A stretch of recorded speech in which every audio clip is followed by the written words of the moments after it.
Wow. Let's go live. Let's go live. Bum, bum, bum.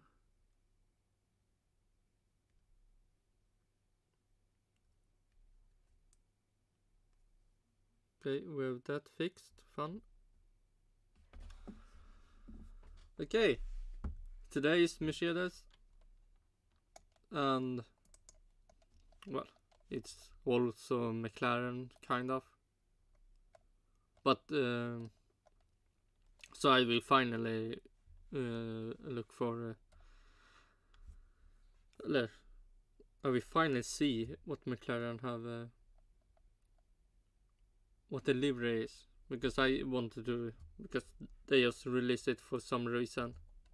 But this is the day they actually did some more talk about McLaren. So I waited for this day to see the McLaren. But first of all, Mercedes, because they actually did the same day. So let's see what new stuff. And we will also skip this annoying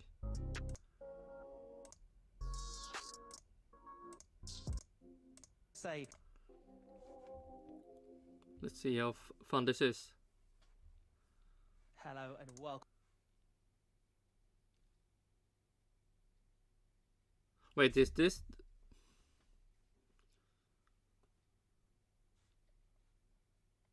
So okay. So this is the car. The fastest. Oh my god. Oh, I don't know what year that was, but holy shit. It took forever for them to show the car. Almost like Alpine, but maybe worse, because it's Mercedes, but...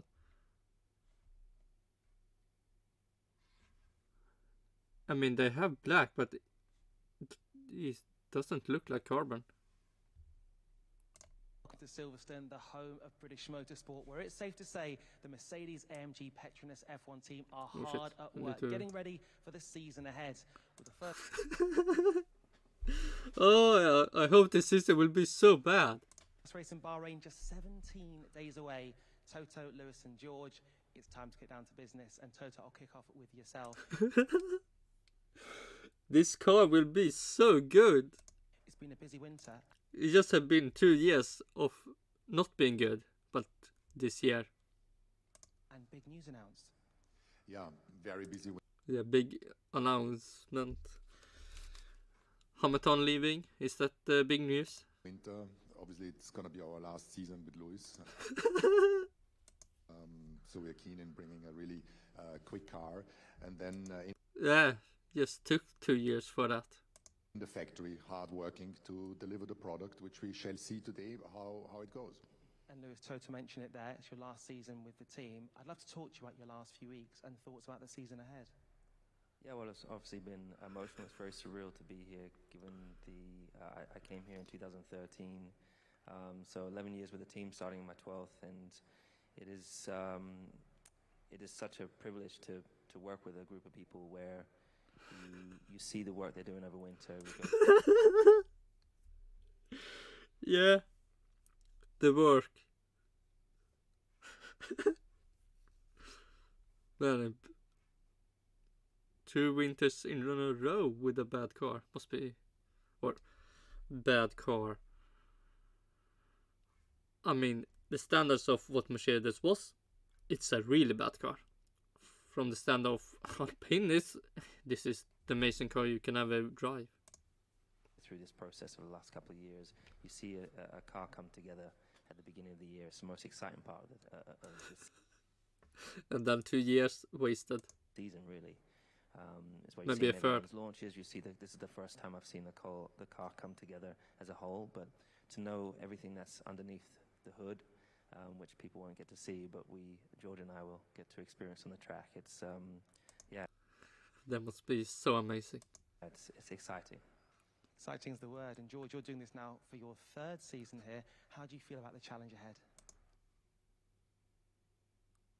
third season? Oh, yeah. Oh, wait. No? The third season here.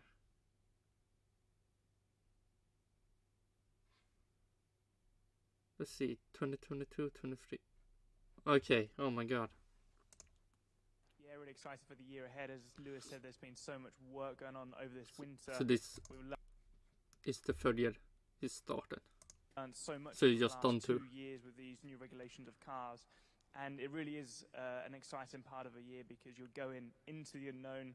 We've done so many laps on the simulator, so many meetings, conversations with the designers, the engineers, Sure. everybody bringing this car to life. We just want to get behind the wheel now and see how it performs. Well, you teed this up perfectly, George, because it's time to turn our attention to the reason that we're all here today, the Mercedes-AMG W15 Performance. And Toto, just in terms of the process, what's it been like watching this car come together? Yeah, it's been amazing. I can't remember all of us being so interested Can't remember when we last won the race, but I'm excited. in finally starting the car up, firing it up, and seeing how it is, and realizing this is a complete relaunch of a car. It is very different, not only on the aerodynamic surfaces, but mainly underneath. There's so many mechanical changes that we have done, which we hope are going to translate into more Oh, by the way, fuck me. How the car...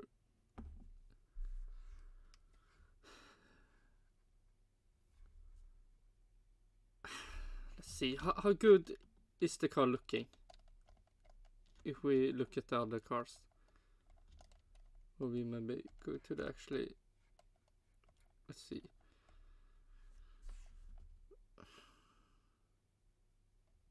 I mean, if it is black and not carbon, I could actually put it high up.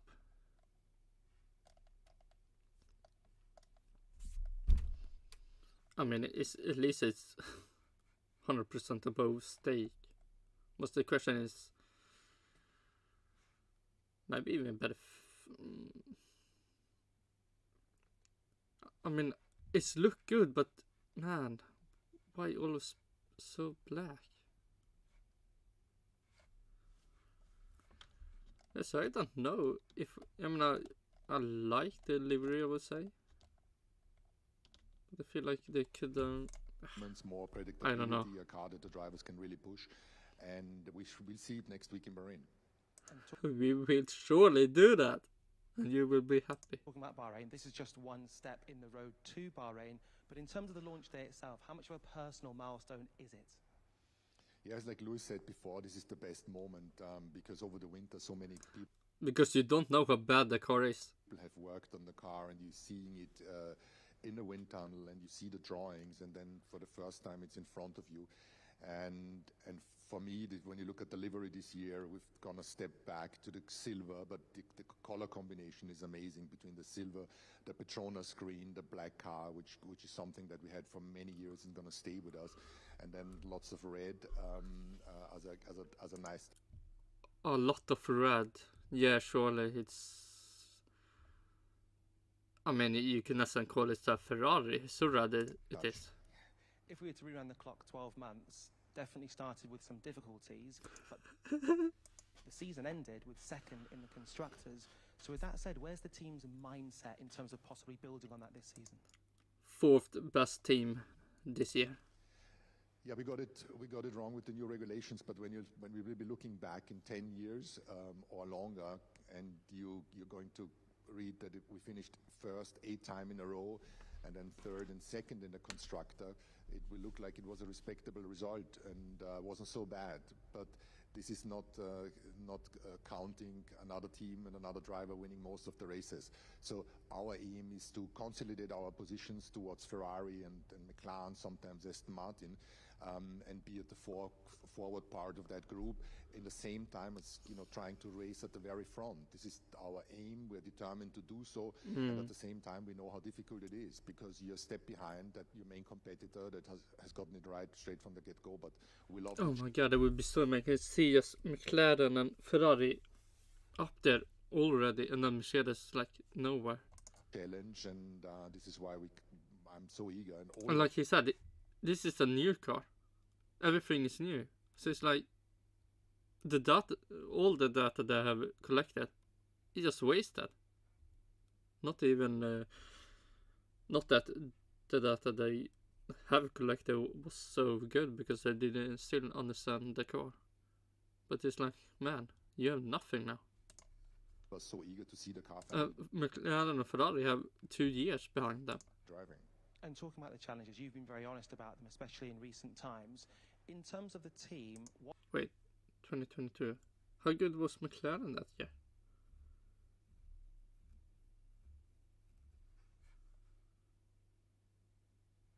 McLaren.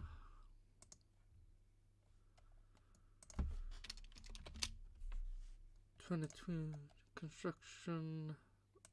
Oh. But didn't have. Let's see.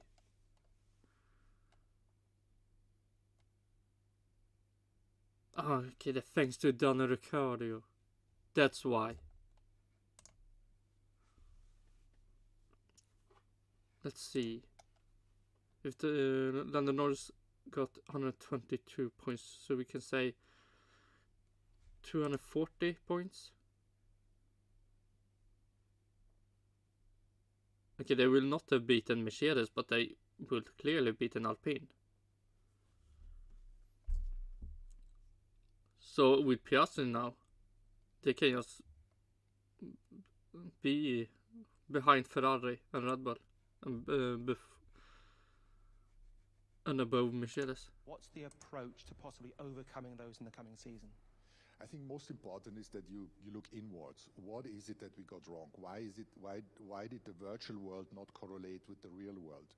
And I think we found some clues. We went into this direction. We tried to eliminate as many as possible variables, and the buzz that is in the company is something that I haven't seen for so many years.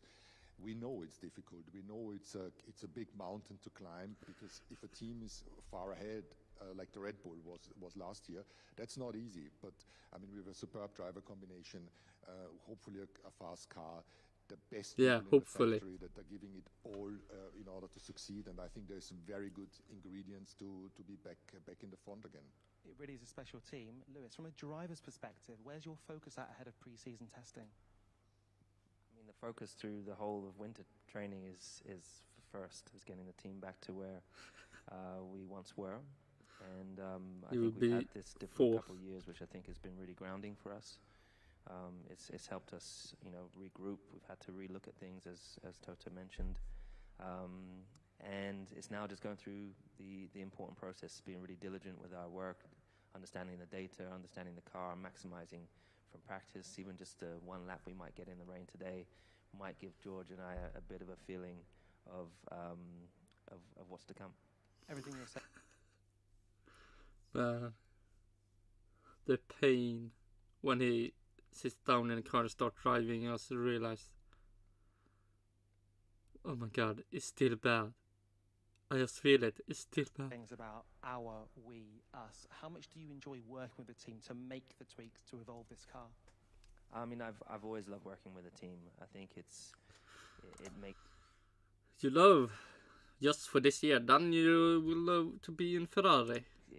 Particularly when there's so many people, there's such a huge human element that's in the background. Whilst it's all about high performance, and it's this machine that we are building and that carries us across the line.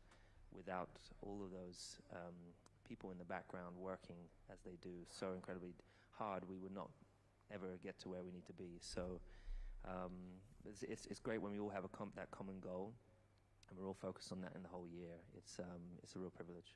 George, Lewis and Toto have touched on this. In terms of the journey over the last, say, for example, 12 months, how important has that been for the team?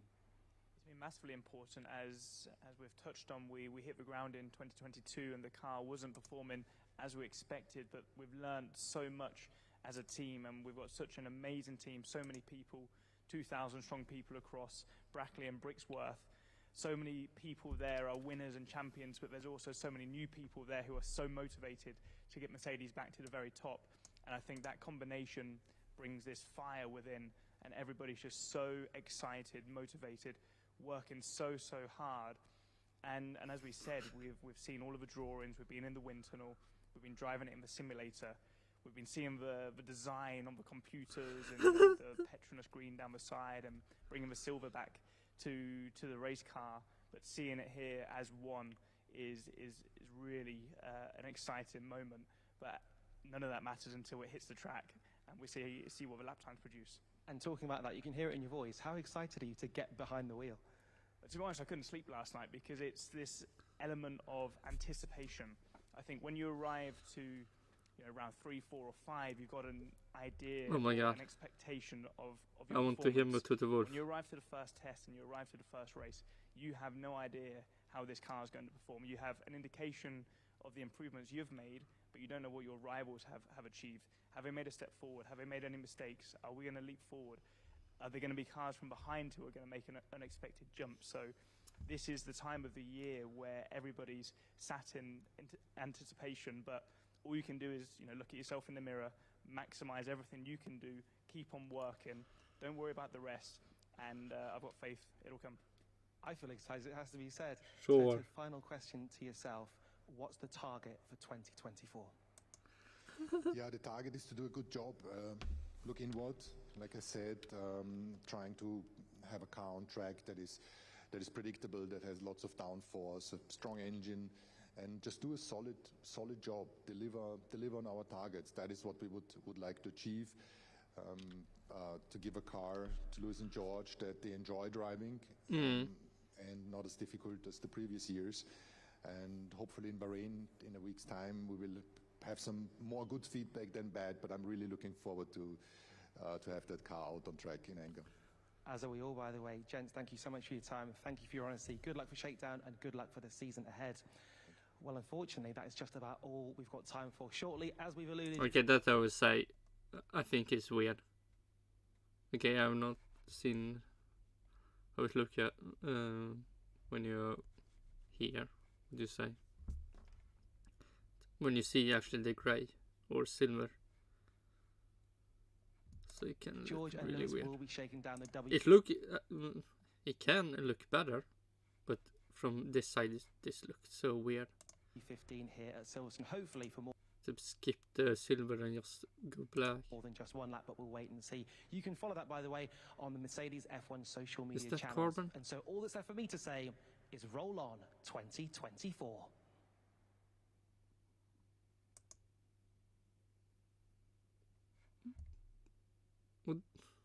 Roll on? What? What do you mean?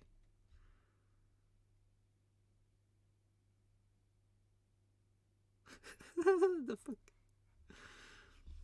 Oh my god. Okay. So, okay, sure. That was that. Let's see. And then I can... Boop! Let's see. Oh. Do we have anything fun to read in the Mercedes AMG Petronas Formula 1 team chat? Was that it? Look like that.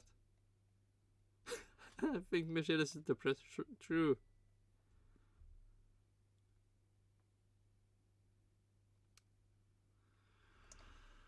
Okay. Oh. Let's bring... Where do I have it?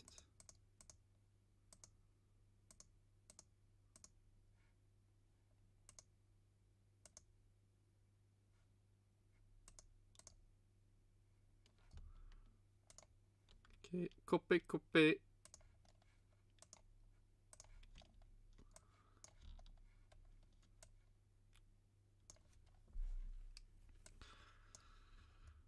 Man, let's look.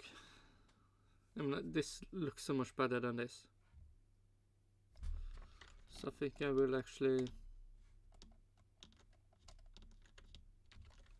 For now, I will put it here.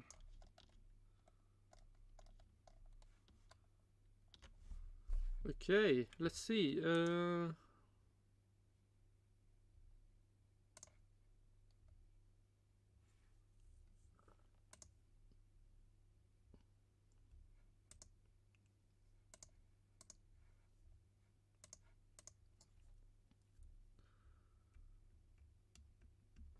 I mean, it start. We can do.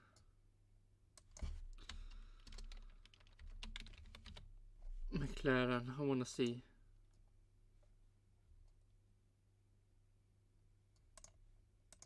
Electrolux. Oh no. Mama. Okay, and then we go back.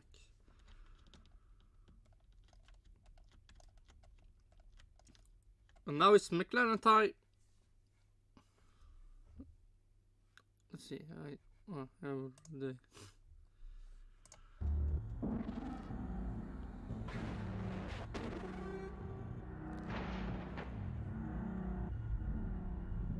Ooh, the future.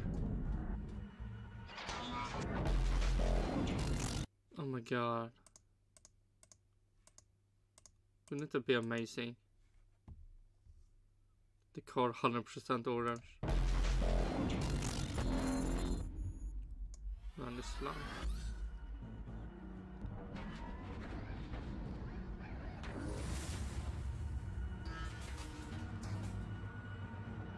I mean, I just stay like this.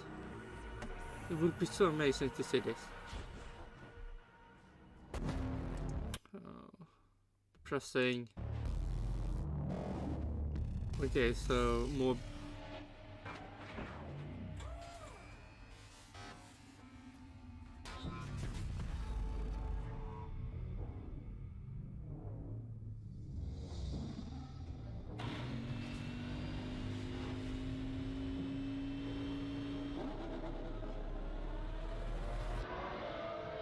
Okay, less blue.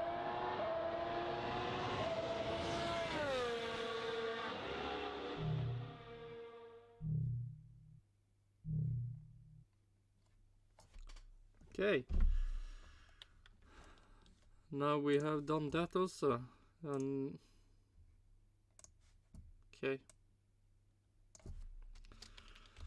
What did I think of McLaren?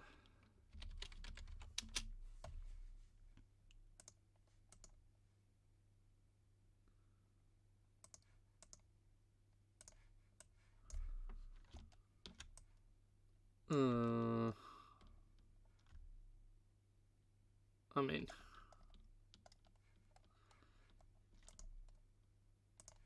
I feel like it's almost in the Alpine steak category.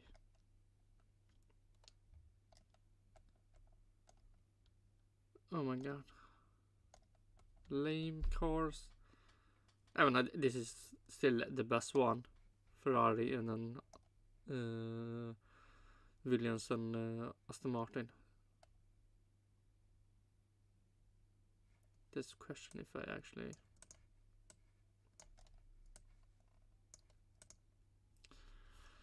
Man, who knows?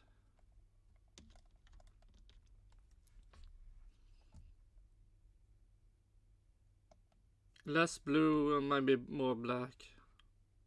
But it would be so amazing if it actually was 100% orange. But because it's more Mercedes day today. Let's see. And we will have. Let me go to that. Oh shit. Let's see. What fun. Oh my god, so loud. The silver is back.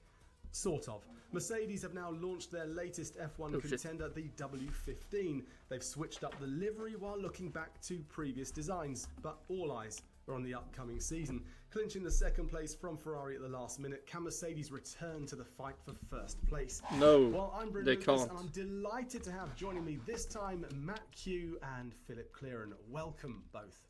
Hi, Bryn. Yeah, I think it's one of the most anticipated launches of the 10 this year, isn't it? Because you've got Mercedes trying to sort of correct their ground effects rot, the narrative of Lewis Hamilton leaving, and how sort of obviously what we all want is a challenge for Red Bull, Mercedes, because they're coming from sort of a clean sheet paper design, it feels like they've got more capacity to close that gap as opposed to Ferrari, who've had quite a few key technical staff leave, and McLaren, who have sort of into the winter, they were a bit more circumspect about their chances.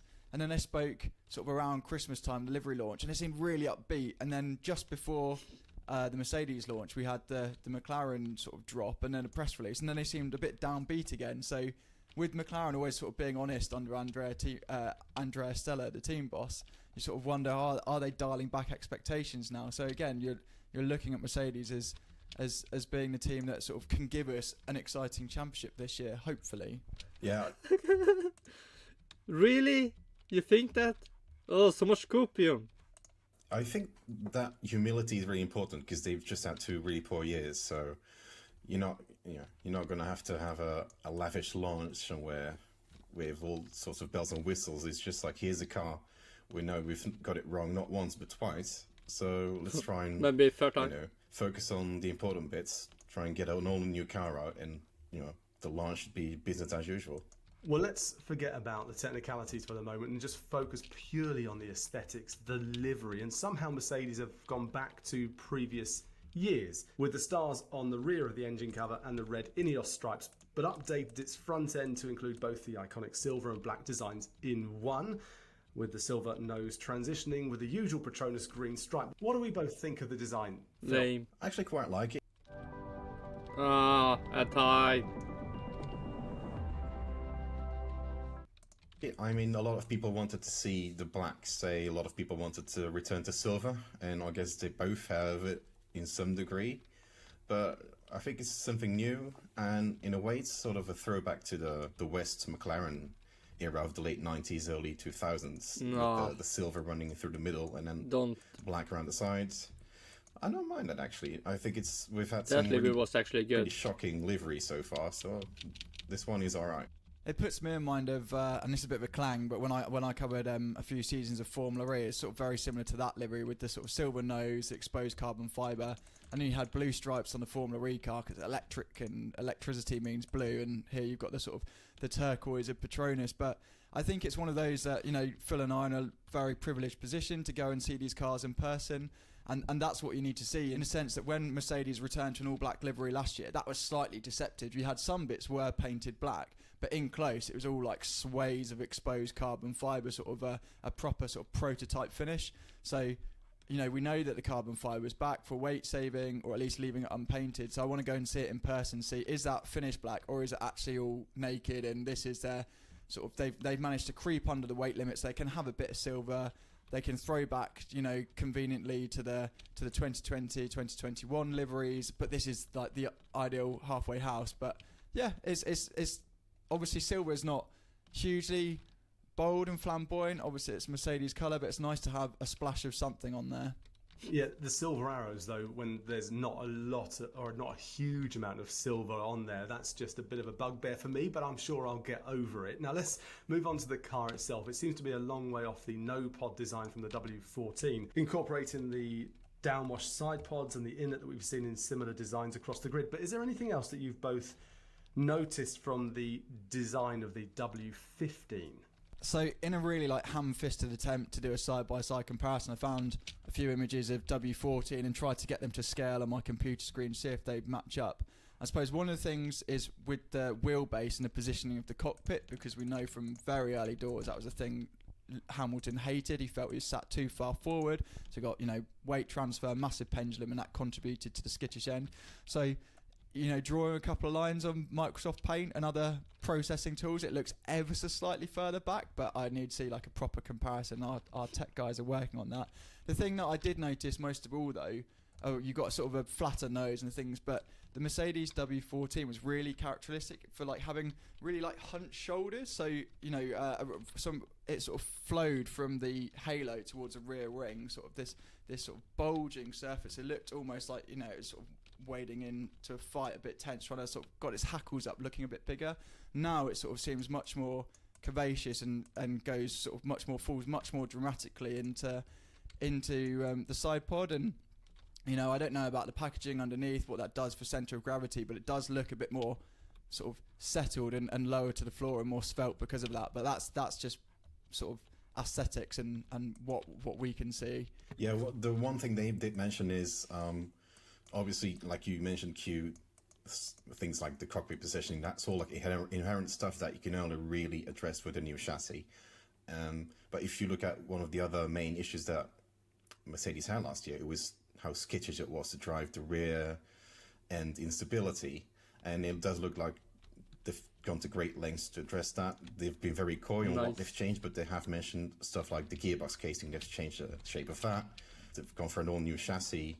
So I think there's a lot of work gone in there. But obviously, about 80 to 90% of what you get to see is all designed to serve the floor and to improve how the floor works. So a lot of that is not visible to us because it'll be on the other side of the car. But if you put them side by side, certainly the launch spec of the 2023 car is night and day different. Then they've had this upgrade in Monaco, which was sort of a concept change, which now seems to be an intermediate step to where they really wanted to go with. And in order to actually address all the issues, they needed a fully new chassis. So this is sort of the first opportunity to fully address all the issues that they didn't address because they stayed with the concept last year. Yeah, I think we all latched on to, and rightly so, that like the side pod design that was what differentiated Mercedes from Ferrari, from Red Bull at the start of this era. And while the bodywork changed last year, as Phil says, with the Monaco package, Mercedes were limited by that crash structure. So when they had the zero pods, that sort of strut that sort of projected out of the side of the cockpit, that was for crash structure. But now they can sort of encase that with the proper side pods. But because the cockpit was, crash tested and homologated, it was fundamentally in a state of compromise. So if you can do the Mercedes ground era in a snapshot, it's this. They simulated that the car would generate most downforce with that zero side pod when it slammed into the ground. Worked great on a rolling road and in wind tunnels where it's controlled conditions, but lumps and bumps, it was really unstable. So for last year, they raised the car much higher, but found an aerodynamic ceiling had been hit. They couldn't extract as much performance as they wanted. So they put it in the middle effectively, in layman's terms. But instead of that, putting it in like a Goldilocks sweet spot, it meant everything was sort of compromised. Nothing was running on the track as it had been configured to run from like the I was going to say the sort of the sketches. Surely they would have they fixed don't that do now. that in Formula 1. So now is their chance to actually ground up, design a car. They know how it's going to work and sort of they know. Design it in a configuration it will run, so it's not like sort of flitting between two extremes. Yeah, I mean, you nodded a while ago to the incarnation of old, and it reminded me when I saw that car out on track of I used to have a pet dog that had a chest infection, and she always looked really, really uncomfortable, like kind of hunched over and looked like she was, not enjoying life. And I think that could be said about Mercedes just a short while ago.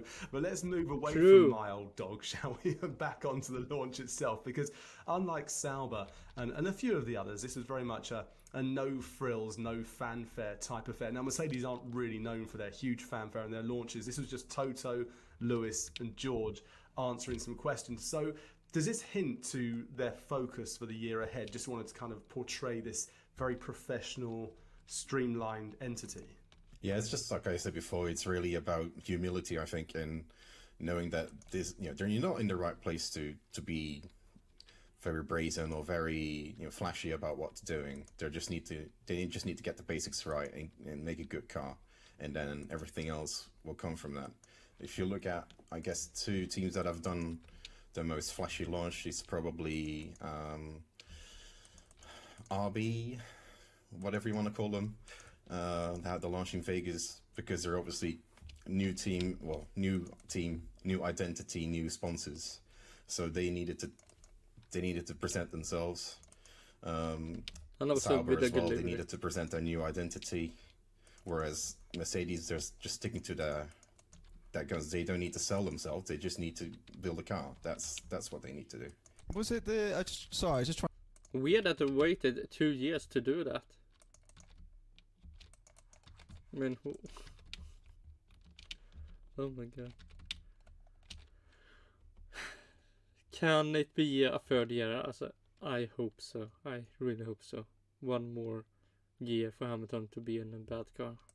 trying to do a bit of discreet Googling in the background, but was it the W13 that they launched and they had all the young drivers as well? And I think one of them was Andrew. Oh my god, this stream took forever. It was being up late, early in the morning, and then it never ends. Oh my god, that was so not fun. Andrea Kimi Antonelli, who's definitely not there this year because he's sort of, moved into prime contention to replace Hamilton. So I'm sure he was busy testing the F2 car rather than just being sort of kept under lock and key in Brackley. So there can be none of us speculating as to what he was or what not doing there. But yeah, it was a low-key fair. And I guess maybe as journalists, we're inclined to latch onto language. And I was put in mind, and this is a bad analogy, but of like Frank Lampard doing his, the Frank Lampard meme, which just goes, yeah, no, but seriously. And it felt a bit like that with what they're talking about. We are positive about the gains we've made, dialing out the unpredictable handling, but we know Red Bull is so far ahead. But we won't know until the first session of Bahrain. Sort of every now and again, felt like when they're trying to get away from themselves, just checking expectations, both for them and for the drivers, and I suppose for the watching world as well. I mean, even though he wasn't there, it still got you to go onto a well-known search engine and have a little look, Matt. So you're a little monkey, you're teasing. There you go. Now, Toto was there, and he answered some questions, and he's been with the team now for over a decade. The last 2 years haven't quite gone to plan, and he said, I'm just going to quote this, that almost every component is being changed, but he also said about the expectations being low or not really forcing expectations on. What do you both think about his comments and where that leaves Mercedes in 2024? Well, I think Mercedes are in a tricky spot because they clearly got it wrong twice in a row, and that's really piled on the pressure on both Mercedes and on Toto personally. So clearly they need to get it right, they need to improve. But at the same time, there is the factor of Red Bull, and it's going to be unlikely for any team, Mercedes or any other team, to beat them before the new rules in 2026. Ferrari, Mclaren. So what is success for Mercedes this They can't beat them in maybe a championship, but they can beat them in races. year and the year ahead? They've not really pronounced any specific results because it's too early. You haven't seen the cars on track. You don't know where you stand. But it's tricky because I don't think anybody's really expecting Mercedes to start winning races straight off the bat and challenge Red Bull. I don't think that's going to happen. It will. So where does that leave Toto and Mercedes? What is success No this win year? for Mercedes this year. They've lost Lewis, or they're about to. So they need to sort of find that spark again to build winning cars. So it'll be interesting to see how they, not only how they perform, but how they sort of position themselves. Like, they used to win everything, now they're not. So what is success now for them? And it's going to be interesting to see how that translates over the next 2 years. Yeah, I think you've got sort of two things that keep coming to mind for me. Is that James Allison said last year that, we might try and put a bit of spin on it, but the reality is from the first laps, whether it's a good car or not. Not necessarily that your colleagues can go out and spend their championship winning bonuses, but whether it's got potential or not. So you've got that if the car, even if it's sort of a... because the renders they've sent out, they've already said it's an earlier iteration, so what we see in Bahrain will be a different car again. But, what's the baseline? How much can they build on that? And also, as Phil and I are learning from speaking to the team bosses and technical directors from the launches, that 2024 and next and 2025 are almost combined because the focus is on because we've got a period of rule stability at the minute, and then the focus is on the new powertrain, new chassis concept for 2026. Resources very early on will be diverted to that. Cost cap, finances will be directed towards that early on. Aerodynamic testing restrictions. So basically, if Mercedes are lost in the wilderness again for 2024, you can almost take from that they're not going to be like a regular race-winning force in next season as well, and that goes for the entire grid. If we do want a fight with Red Bull, and then Ferrari and McLaren can do it just fine. Stuff with Mercedes. A much more entertaining season than last. Then we need to see some positive signs, or a fuck Mercedes. Red Bull dropping of the ball quite early on. You just mentioned James Allison there, Matt, and I think we should probably just nod to him very quickly. I think this is the first iteration of a car that's purely done under his watch. What do you think the pressure is like on James Allison to prove himself this year ahead of 2025 and obviously beyond? I can see the future. No! There are powers you don't even know you're capable of. Madame Web. We need your Oh protection. my god! Are you ready to embrace this? I'm ready. You ready? I'm not. Välkommen till Preem. Nybakat, värt att stanna till för. So much ads. He's a very intimidating person to speak to, so I don't know if he feels pressure. Certainly, I feel more pressure speaking to him, trying not to say a daft comment and exposing my absolute lack of understanding of how to design an F1 car.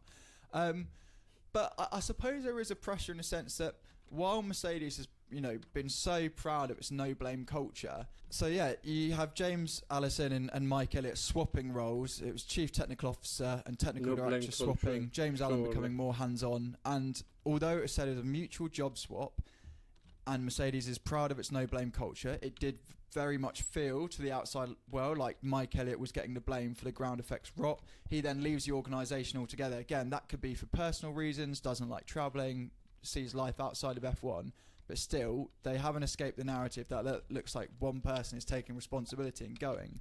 So from that, I think there is a natural pressure on James Allison because he's now like the token talisman, whether he wants to be or not. He designed, or he was leading the design team hands-on when Mercedes were in their title-winning pomp. He's gone away, they've sunken, now he's back. And so the expectation is for him to deliver, or people will look at him and go, okay, Hamilton's going, but he signed a long-term contract, he's come back. That's the glimmer of hope to sort of, for Mercedes fans, for Formula 1 fans who just want a multi-team battle. That's what they're looking to. Oh my god, yeah, Formula 1 fans want Mercedes back, not Ferrari or McLaren or Williams. Again, I don't think James Allison, I might be wrong, I've not been for a lunch out with the guy, but he certainly doesn't strike me as a guy that sort of wilts under pressure easily. I find him incredibly intimidating, but perhaps there is that underlying pressure on Mercedes as a whole. Is they've restructured, whether bringing Allison back in and him signing a new long-term contract was a way of convincing Hamilton or whoever to stay for longer. That obviously hasn't worked out on that side. So does that indicate that the changes they've made, the data they've seen, is not enough for Hamilton to stay? And we know, obviously, sorry to get into like the T's and C's of it all, but we know he was offered a 1+1 contract and that didn't make him feel very special, so he's got his own motives to leave. But has he seen the data and think, I'll at least be no better off at Ferrari? Or has he seen the data and think, actually Mercedes haven't fixed their problems at all and I'm not getting a great simulator run, so Fred Vasseur, yes please. We'll come to Lewis Hamilton in just a few moments because I just want to find out whether Phil is equally as intimidated by James Allison as you are, Matt. Can you hold a conversation without sweating profusely, Phil? I've not spoken to him one-on-one yet, so we'll have to find out this season if I'm passing the Allison test. Well, good luck, because he sounds like he might be terrifying, if that's what Matt is saying. He's a nice man, but he just, if you expose your lack of understanding, and he'll go for that. But I don't think that's from a point of maliciousness. I think he's an engineer, and media duties can be quite tedious. So why not make it fun for himself? Yeah, technical directors are known for not taking fools gladly. So you have to show some sort of pretense that you understand what's going on. Otherwise, they'll struggle to give you the explanation that you want to hear. I'm not saying Matt is a fool, by the way. I'm saying all of the... That is a correct assessment, Phil. All of the press corps is obviously not as technically studied as they are. Otherwise, we wouldn't be in the press corps. We'd be there. Well, I think what I'm going to take from that is it's a good job I never get to speak to James Allison because I would be massively exposed. Now let's move on to Lewis Hamilton then, because we all know he's moving on next season or for next season. But his language was interesting during these interviews because he's used the words like we and our and us. So he's still using the words that sound like he's still fighting for the cause, and I'm sure he will be because it's Lewis Hamilton. But what does he have to do in 2024 this season to make his final hurrah for the team a success and lead him to victory? And is it even possible that he can lead them to victory? Well, I think Lewis is too proud and too professional not to do anything else but just commit fully and give it his all until he closes the door behind him at Brackley at the end of the year. I don't think he will do anything different. It's clearly the end of the 2021 season is still lingering on his mind, and the last 2 seasons have only made him more desperate, I think, to return 2021 to the front. Yeah, So I don't think we'll see anything different from Lewis. He'll just do his thing. He'll keep working and try and get the car to his liking.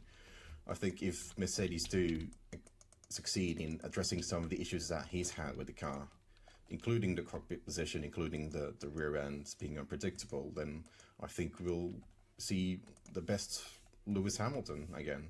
There's no real doubts about that. The other question is, will he get the best of Mercedes all the year because he's leaving? That's the main talking point, isn't it? Because now clearly George Russell is going to be the future of that team officially. He'll be driving the development of next year's car way more, while Lewis will be gradually, we assume, frozen out, not of this year's car, but out of next year's projects that he won't be involved in. So will that change the dynamic in the team? Inevitably it will. We just have to wait and see to what extent and how soon that's going to start. Yeah, I think Phil's hit the nail on the head there. I haven't read the press release from last year, but I did sort of note that in the announcement of this car, it's George Russell who's quoted first of the 2 drivers. So, it's Mercedes putting him as a new leader. But it will come down to that, won't it? Is who gets a new front wing in FP1 sessions, and whether there's like an obvious trend that, let's say, in the opening 8 races, Lewis Hamilton is winning that teammate qualifying battle, and then as he is slowly sort of made less privy to what's going on behind the scenes developments, does stuff move in George Russell's favour, and the form changes. But in terms of Lewis Hamilton, I think none of us really expect him to be running away with like any kind of title battle. I think Verstappen remains a hot favourite for that.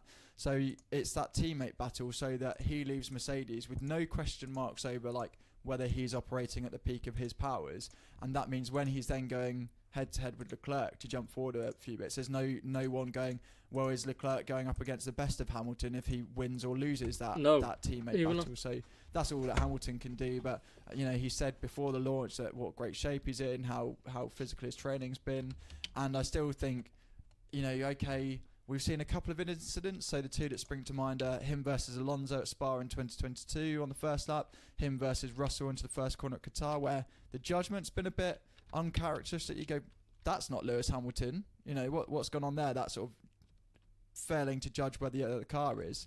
So I think he just, not that he's got anything to prove in his success record, but I think he just needs to just underline that he's still absolutely at the peak of his powers. Ferrari are getting the best of him, and that what Mercedes achieved this season is the best that they can achieve. Yeah, and that big moment in Baku where he left the magic on, and arguably that cost him the championship, because if he hadn't have done that, he'd have gained some points, and we wouldn't be in the situation. We probably wouldn't even have Lewis Hamilton in Formula One anymore. Yeah, it's a sliding doors moment, isn't it? We know how much sort of righting the wrong of 2021 is for him, and although it can be tedious when it's brought up in media sessions and years down the line, it does still. I'm convinced it all comes back to that, and Toto Wolff doesn't shy away from that either. He does refer back to that, and then every now and again you think F1's moved beyond it, then Red Bull break the cost cap, then Massa starts suing the championship. So you think, look at other events where the rules haven't been applied and whether the results will change. So F1 does need to move on from that, but I still think it's a massive thing for Hamilton. And I've not been in that position where I've lost even an egg and spoon race on the line due to some horrible technicality, so I can't imagine what that's like. I want to know how many egg and spoon races you've taken part in now, man. We've got no eggs left after Pancake Day. Nicely done. I think this could be a whole different podcast, Matt. There's some legs in it. Egg and spoon race leg chat. Let's move to the other driver that you mentioned a few moments ago, and that is George Russell. Now, you mentioned that the team may be positioning him as this number one driver. I think they certainly will be looking for 2025. But clearly, he's going to be the one that has the big Lewis Hamilton shoes to fill. There's a fair bit of pressure on George Russell this season to outperform Lewis, and then, of course, next year to have that number one mantle on his shoulders. What's he been saying at today's launch? Well, he looked like a 12-year-old that was taken to Disneyland, really. He looked extremely excited. He said he couldn't sleep last night. Yeah, it's interesting. It's a massive opportunity for him, isn't it? He's going to be by default the longest serving Mercedes driver next year. And depending on who they can bring in, he's probably going to be still the lead driver. He's got a massive opportunity now to really get the team around him even more than he already has done. He's clearly Mercedes' junior protege. So he's known the team, he's known Toto for such a long time now that this is really his team, much like Mclaren is Lando's team and Ferrari is Leclerc's team at the moment. So it's up to him to, first of all, just to perform. He's had a really up and down 2023, and he'll be the first to tell you, he did tell us on several occasions that it wasn't good enough last year, he wasn't consistent enough, and he needs a better car as well, obviously, but he's got a big year ahead. And Hamilton, he's so bad. I don't know that he needs to convince anybody that he's the lead driver. I think he already has that support and that faith that he can be, but it depends on who they're bringing in. If there's somebody like Kimi Antonelli coming in, then clearly he will be the lead driver, because Antonelli will be an 18-year-old rookie. But if they can somehow pry loose an established top driver from another team, then he will have to prove himself again. So it really depends. But right now, he has the advantage of knowing the team very well, and he needs to use it. 10 magiska miljonätter och chans att vakna som en vinnare. Postkodlotteriet.se. It could make for a really interesting dynamic in the sense that you've got Lewis Hamilton leaving, George Russell wanting to establish himself as a clear number one, and then what that does for the intra-team relationship. Do you have Russell wanting to sort of soak up every last bit of knowledge and experience Lewis Hamilton has before he goes? Do you want Russell absolutely doing his utmost to wipe the floor with Hamilton to prove he's on top? And if so, what does that do for the relationships inside the team with sort of both sides of the garages? Will they be, basically galvanising around the future lead driver, and that makes it more harmonious in future seasons, or will there be sort of a bit more tension than we've seen? Because since the start of their relationship, we had Russell coming in as a young pretender, Hamilton who publicly didn't really want him there. He was quite happy to continue with Valtteri Bottas until the wind behind Russell was blowing too strongly. So much for their teammate. And so far it seems pretty cordial. Even you go back to Qatar, once Hamilton had reviewed the on-board footage, he was like, yeah, entirely my fault, I'll hold my hands up to that. So just will there be a bit more grit between them this year? Because basically it doesn't matter if it's no love lost, because Hamilton, maybe he'll come back as a brand ambassador, but he's not going to be driving Mercedes Formula 1 car in Grand Prix anymore. So damn it. Who cares if he goes while he's angry? If that's Russell's mentality, like, if it's my last season to go up against statistically the best driver, so whether he's in his title winning pomp or not, let's get one over on him and show that this is my team before it becomes my team. Yeah, I mean, it could be a very feisty season, as you say, and why not George putting it to Lewis a few times to prove that he's got what it takes. Now, let's just remind ourselves, the last few years for Mercedes have been pretty poor by their own standards. The heavy porpoising, the lack of wins as well compared to previous seasons. What do we think then? Do we think that Mercedes can start to challenge this season for that top step? What are your overriding thoughts, gents? I think there's a little chance of anybody challenging Red Bull. I hate to say, because like everybody else, I'd like to have a much more interesting and much more close fight for the win. We'll have to wait and see until Bahrain. It's maybe the boring answer, but I think it could be very close, right behind Red Bull, with Ferrari, with McLaren. I don't know if Aston will be in the mix necessarily, but it's possible. And it goes back to what we said before, what's success for Mercedes. I think they desperately need a couple of wins. Hamilton hasn't won in a few years. He'll be desperate to go out with a win and close his Mercedes stint off. He doesn't want to have a third season without a win. It's not something he will be used to. So that would be amazing. Probably be content with second, but close the gap to Red Bull substantially and get way more wins than they have done in the past couple of years. And I think it's possible, but it will just depend how close people can get to Red Bull. Yeah, absolutely. Mercedes scored fewer than half the points of Red Bull last year, so the natural expectation is to close that gap. But then what will we get from Sergio Perez? Either he's better and Red Bull score more points, or he's as bad and he gets the boot, Daniel Ricciardo comes in, is closer, Red Bull score more points. So Mercedes need to close that gap. And I know we've spoken a lot in this episode/podcast about, you know, the areas Mercedes are looking to improve. But Ferrari have identified key areas anyway, and I know, you know, it's ridiculous to read into this, but like if you compare their feedback from their shakedown last year to the Ferrari shakedown this year, they already seem more positive that the car seems a bit more settled. So again, if they can improve, if McLaren come on stream, as Phil said, we could have this mega battle for second. And if there's basically a sheet of paper that covers the three of them, Mercedes could be a closer to second to Red Bull, or potentially fourth. So they really sort of need to assert their place at the front of that queue. And maybe the new car concept helps with that, because if they have a solid foundation, then it's a revised sort of, you know, they're basically they're treading new ground, so they'll have some strong upgrades hopefully to put on that car to be more competitive. But yeah, they have to win races. You know, 2022 was a dreadful year and still more successful than last year in terms of the sort of the trophy hunting. So that's where they need to get to, and I think a late season Hamilton win would be a really nice sort of footnote to that. No, yeah, it'd be a nice final farewell for him. Before we say farewell on this chat, I'm going to ask you a question. I've asked pretty much everyone these launch videos and podcasts we've been doing. This Mercedes, the W15, is it a hit or a miss? A miss. I'll say hit, just because the expectations or the benchmark from the last 2 years are such massive misses that surely there's only one way to go, right? Bit of a Burgundy moment just there, Matt. What about you, Phil? It has to be a hit. There's no other option, really. So they've had 2 misses in the year, so you can't have a third. So it has to be. Well, time will tell. Thank you very much there to Matt and to Phil. But what do you think then? Do you think Mercedes are going to clinch the title or even take a race victory this year?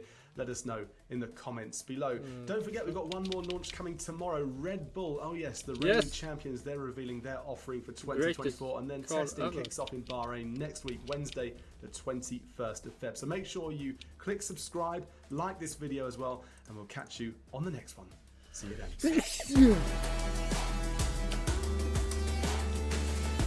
Okay, and now I've fixed so I can actually have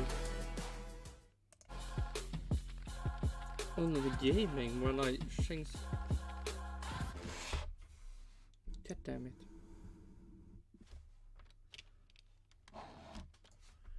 Man, I really need to find a good place for the microphone.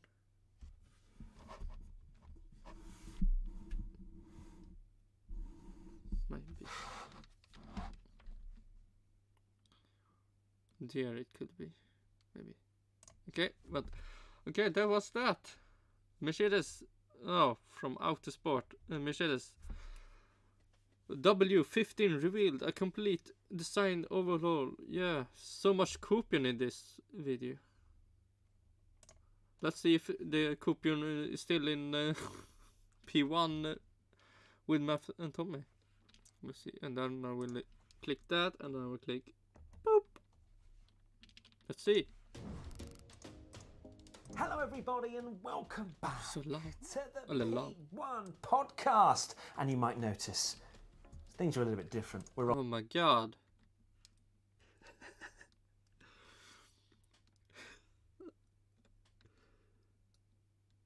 Oh my god.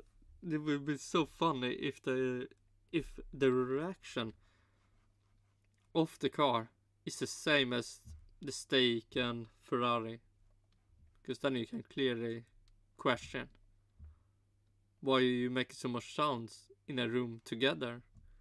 We're on tour, but not really. Not like a live show tour. P1 live show tickets are available, but we've been doing some top secret filming, which we can't talk about for a few weeks. So look forward to that one. But we're here, Tommy, to talk about the Mercedes and McLaren car launches that happened today. The one time we went outside of the house, 2 teams decided to launch on Valentine's Day. How really? Oh my god, Valentine's Day together.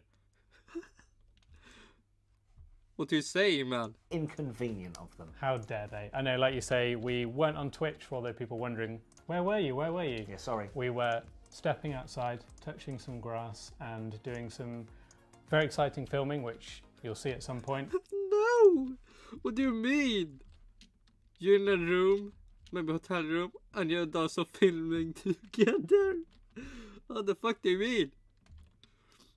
Oh my god. Please don't make any sounds when you see the car. And yeah, we had 2 cars to look forward to. Did you actually touch grass today, though? I don't feel like we actually touched grass. Oh, no, I didn't actually. Yeah, but we can't go any more. We might be breaking several rules if we say that we did or did not touch grass. So there you go. Right, let's get into our first thoughts of the Mercedes livery then. And we've got a picture right here to have a look at. And my first reaction is, oof.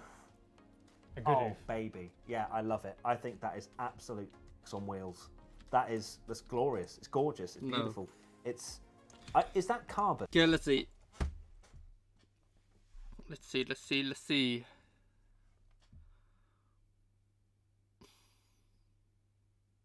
Nice. They look weird. No.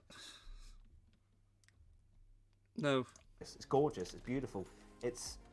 is that carbon or is that just black? I don't know. It'd be carbon, I imagine. Yeah, probably. But in the renders, they'll have made it look more black, like painted black, but it probably will be carbon. They always do that with a bit of trickery, don't they? It didn't stick out though in the actual launch itself. It didn't. You didn't go like, oh, that just sticks out as a bit of carbon.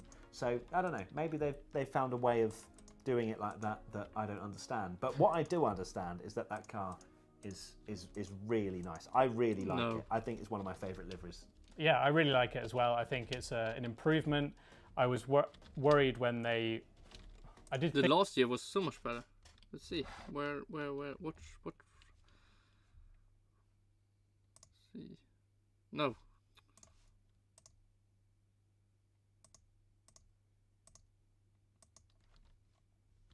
That look so much better. Black and some blue, green blue. This is more weird.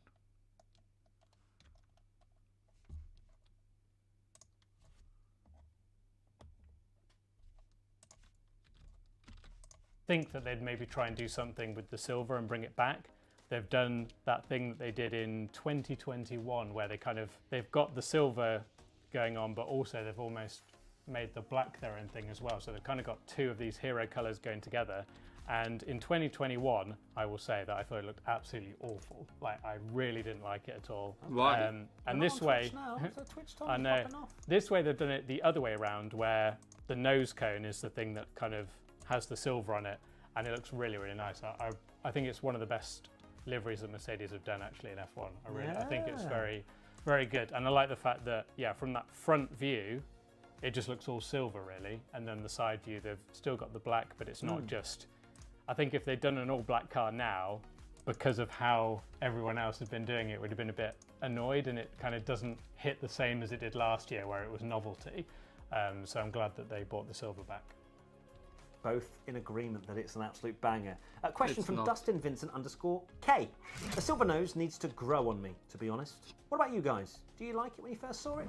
Well, as you can probably tell by our first thoughts, yes, I actually really like it, and I love how the silver stripe kind of comes round the car as well, and sort of merges into the black at the back. I genuinely stone cold banger. Like even the red Ineos doesn't even affect and that me used anymore. That used to be the thing that killed drawback, it. Yeah. But now for some reason, I don't know if it's because we just got used to it or what, but I actually think it complements it somehow. Or we're so desperate for any colour on a car that we're just like, just throw some colour on there. We're fine with it now. Maybe it's the Ferrari fan in me. I'm like, red. Yes, that works for me. Lewis is getting used to it, of course. Let's speak about the actual car launch itself, because it's weird. Very weird car launch. Mercedes have, I feel like they've rolled it out before with some smoke before. You know what I mean? There's been a bit of theatrics. Yeah. This time it was just, hello and welcome. Here's the car. And so Toto, it's been a busy winter. There was no cover. Yeah, it was really weird. There's no cover. Like, I don't know. It's true. It's so weird. You just start and the car is just what? Why? Why is the car just there? I don't get it. I don't understand fully why we're not getting any sort of. Especially when they're there and the car's like, how much is a piece of fabric to stick over the car for them to go like that? Or what is the reason for this more basic approach? I think it's Lewis Hamilton going to Ferrari. You reckon without him leaving, they would have had a little, little yeah, veil over yeah. it? I think they literally just went, let's just get the elephant in the room out straight away, because that is exactly what they did. It was extremely weird, the fact that, it wasn't even like, go, cover off, speak to the drivers. They were there. It was literally like the lights came on, the countdown went to 0, and the car was there, and you're like, oh. It felt like we'd joined the car launch halfway through. Yeah. Like, well, here's the car, mate. Here's the car, So Toto, and it's just chatting. And they went straight into Toto with the question about Hamilton going to Ferrari. I mean, Mercedes clearly were like, let's just cover that off at the top, rather than everyone thinking, oh, there's elephant in the room sort of vibe. 100%. Which is probably the right way to have done it. Toto said, very PR-friendly answers, and Lewis said some very PR-friendly answers as well. It was a lovely PR-friendly event, wasn't it? Yeah. But yes, better to actually have that, real-life thing. Fair you play want to to see Mercedes the for having drivers the car, and stuff, having don't the you, drivers. at least, We can't, as much as it was a weird start, I don't think we can, say too much about it in terms of negatives, because the drivers were there. We heard from the drivers, we heard from Toto, and it felt like a very similar Mercedes car launch to others. It was just very much like, okay, we're here. Yeah, I feel like this car launch season has been, we've kind of ticked every box of having like a normal corporate launch, then we've had the quick videos, then we've had the big song and dance launch, then we've had pre-recorded launches, and the only thing that we didn't have was a countdown to a real launch where they didn't even take the cover off, and Mercedes ticked that one off. We kind of seem to have had a bit of everything this car launch season, and that was an unusual one to essentially just be like, wow, it's here, oh my god. And then of course they throw out all the pictures immediately, and everyone tries to screenshot the car, because they weren't actually showing the car that much, because they were, and maybe that's a reason for it, showing a lot of the drivers and stuff, whereas they were just chatting to them, so the camera's on them, and I think a lot of people are probably like, show us that car there, that's the car that we're trying to see. So. Exactly. Question from Agelgend1234. Why was the digital version of the car different to the one on the live stream, which is driving today? Because they're hiding things. Hiding things, the beauty of renders, the beauty of... do whatever they like with the renders. They can Photoshop, you can turn exposures up here and everywhere. There's certain people have done over the years and found that McLaren were scribbling things out and stuff like that. Of course, Mercedes aren't going to be like, here is everything we've come up with. Why of course, not? Formula One teams don't want to give away the game. Of course, when they shake down the car, that's giving away the game. And of course, there are going to be pictures surfacing and whatnot, and I'm sure lots of theories and speculation of, they've gone for a middle rod push-pull suspension, which we all understand a lot about.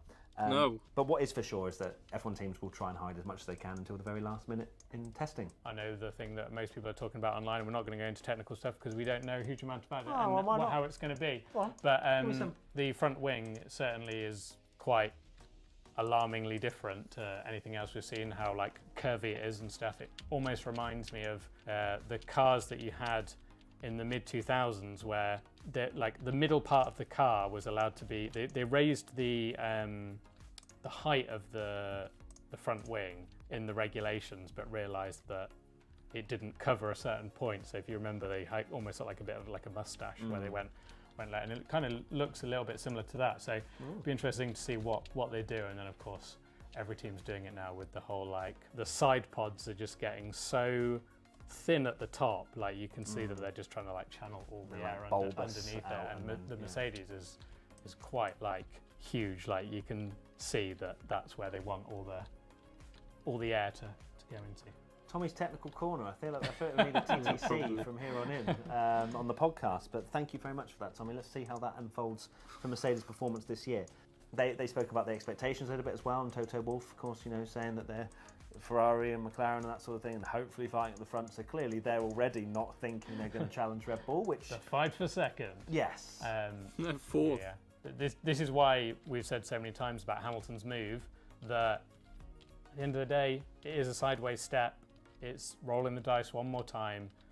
Why stay at Mercedes if he's always had this dream of Ferrari, when it's not like, it'd have been absolutely insane to leave Mercedes in 2021 or 2019 when they were so dominant, they had such a great car. 2021 dominant, interesting.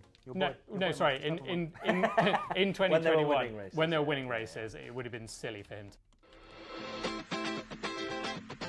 True. on. Stop that. No more time, please. To leave. Now, yeah, they didn't win last year. They only won one race. Hamilton's not won for a couple of years. It's rolling the dice and It's seeing, 2 years, seeing come what on. he can do at Ferrari. But I thought it was fascinating that in the launch they were just, let's just get straight into it. Everyone's going to want to talk about So it. it almost felt like let's get it over with and kind of Yeah. let's not do any more talking, please. Yeah. Speaking of not really talking, McLaren just plonked some images out, didn't they? Yeah, of their actual car this time. I remember McLaren as well. Like, you know, they did the whole thing at the MTC. They got the fans involved on the screen during COVID. Do you remember all that sort of stuff? Yeah. This year, just didn't fancy it. Why is no one fancying it? Well, they've done something Red Bull completely will- different. I mentioned about how like every Formula One team seems to have done something different this year. That would like, be amazing. Red Bull and just that is a completely make them- new take, really. I can't remember what. In fact, did Red Bull do something last year? I have no memory of seeing. Yeah, I remember. Man, that was so a slow one. Oh my god, that was not fun. So maybe it will be more epic this time. I don't think I've seen this before, but obviously there's the people like us, and I think the majority of we obviously like banter about the technical aspects of it, and us not really understanding too much. I think that's just part of like Formula One. If you understand that side of it, like that's fascinating for you. But like if you're enjoying the racing and stuff and don't know too much about that side, you are looking at that car and just going like, here's what I think to the livery and blah blah blah. So the fact that they released that halfway through January, obviously we saw it on the 2023 car, and it's like, right, this is our new colour scheme. We got to see it, so that makes this second launch very weird because we're essentially seeing exactly the same livery, It's but then so it weird. is of course going on the new car, but it definitely takes away from it, and maybe that is a good thing. You wonder, maybe that was because they were launching at the same time as Mercedes and they'd clashed days and gone, you know what, let's just release the livery first and have our own big day first and be the first to do it. Yeah. But yeah, I think the Could be main that. reaction to McLaren was, well, I've seen this livery and we'll see how the car does. Because, yeah, it's a very odd concept, And it isn't it? to will be essentially better have, like, Mercedes. two Hype. launches Yeah. that are kind of First Lando win, probably. Hype. not the whole thing. So almost both of them maybe are a bit underwhelming rather than having a big launch. Yeah, because I can understand if, you know, we go between regulations and you do like a livery reveal on the old car and then you have the new car, which So is there's looks something new. completely Yeah, yeah. different, and you're like, wow, look at this. But there isn't a regulation change. it's So very to minimal the changes. normal viewer, you're just like, I've oh, seen it's that. another Formula One car with Yeah. the McLaren livery that I've already seen, which, again, I will say when I see it, I'm like, yeah, I quite like it. It's a shame how much carbon and that sort of stuff, but as an overall design, I think it looks quite nice. But yes, it was just like, McLaren have launched again, but they didn't really. It was just Mercedes plus a McLaren picture. Yeah, true. Although I have changed my mind a little bit about the McLaren. Yeah. But I'm Slander? Slandering gonna coming? Come on. I'm Go gonna all out. tease everyone and say I'll save it for our livery ranking video. Unbelievable. This guy, yeah. marketing genius. Tune in next time, apparently. Right, well, that pretty much sums up the Mercedes and McLaren car launches. Tommy, what are your final thoughts, please? Final thoughts are one more to go, which we're going to be there for, which is going to be Hype. exciting. We get to go to one and there's a big launch. So Hopefully, we'll be live on Twitch as well, which is sounds weird, but because We'll find it's out. happening in the morning, Yeah. and then we're going to be able to get back and then to it's come on Twitch. embargoed, and then we can. Yeah, so and we then can't can actually share talk everything. about it. So we will be on Twitch like, what? We'll be there. I didn't never know knew that. Yeah, we'll be that meme. But yeah, that's going to be quite cool. Hopefully, we don't go all the way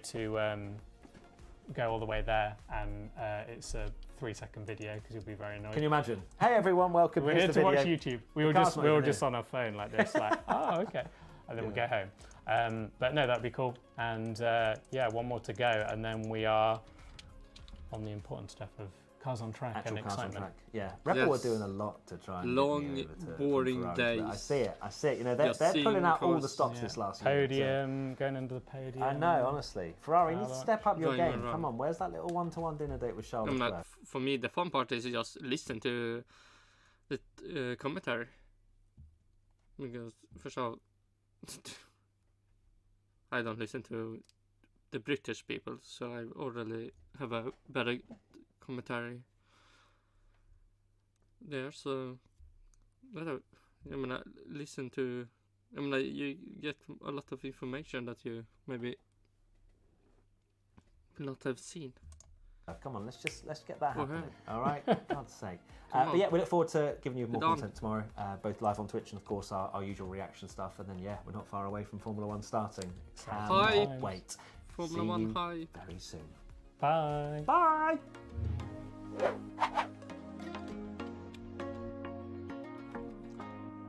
Okay, and now we click på game.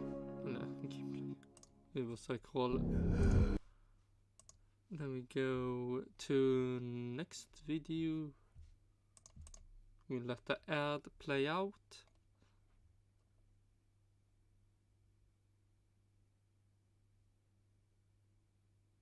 Our reaction to beautiful 2024 Mercedes F1 livery. Beautiful. That was a question.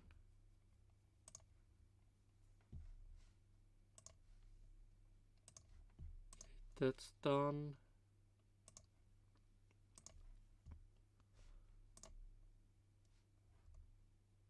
I mean,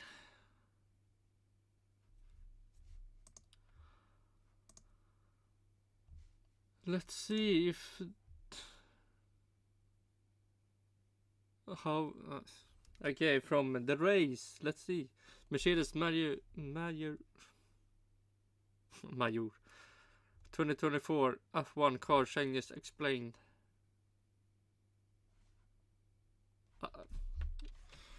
We'll see. I will probably not understand anything like always, but hey.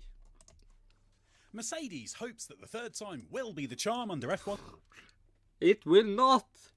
Stop ground effect with regulations the with a new W15 that features major changes. Cynics will say we heard something similar last year. But while the 2023 Mercedes was an evolutionary car, this is something closer to revolution, with fundamental changes made to the architecture of the car. Team principal Toto Wolff describes it as a complete relaunch, with significant changes not only aerodynamically, but also under the bodywork. And it needs to be. Mercedes has won just one Grand Prix over the past 2 years, and despite finishing second in the Constructors' Championship last season, it's only very occasionally threatened Red Bull. Mercedes has battled fundamental problems over the past 2 seasons, with a car that's been unpredictable, erratic, and often left drivers Lewis Hamilton and George Russell short on confidence. And Mercedes must get this car right, after, as Wolff puts it, getting it wrong with the new regulations. The W15 will... I mean, do they really have to make a good car? I mean, the Copian will still be there. I mean, när the 4th year arrives, he just, we've failed 3 years. Will also be the basis of its 2025 car, so it needs at least to have a car that has the basics nailed and that can be developed over the next 2 years if it's to have any chance of getting back to past glories. To do that, Mercedes has been forced to look inward. That's not only in terms of how it works, but also the various design and simulation tools that sent it in the wrong direction. Wolff says it has found plenty of clues to the source of the problems and has aimed to eliminate variables in the process. The question is whether or not Mercedes has, at last, gone in the right direction. They have If not, and the car continues to baffle and underperform, then there surely will be some big repercussions. The big opportunity presented by the new car was always the chance to change the fundamental architecture.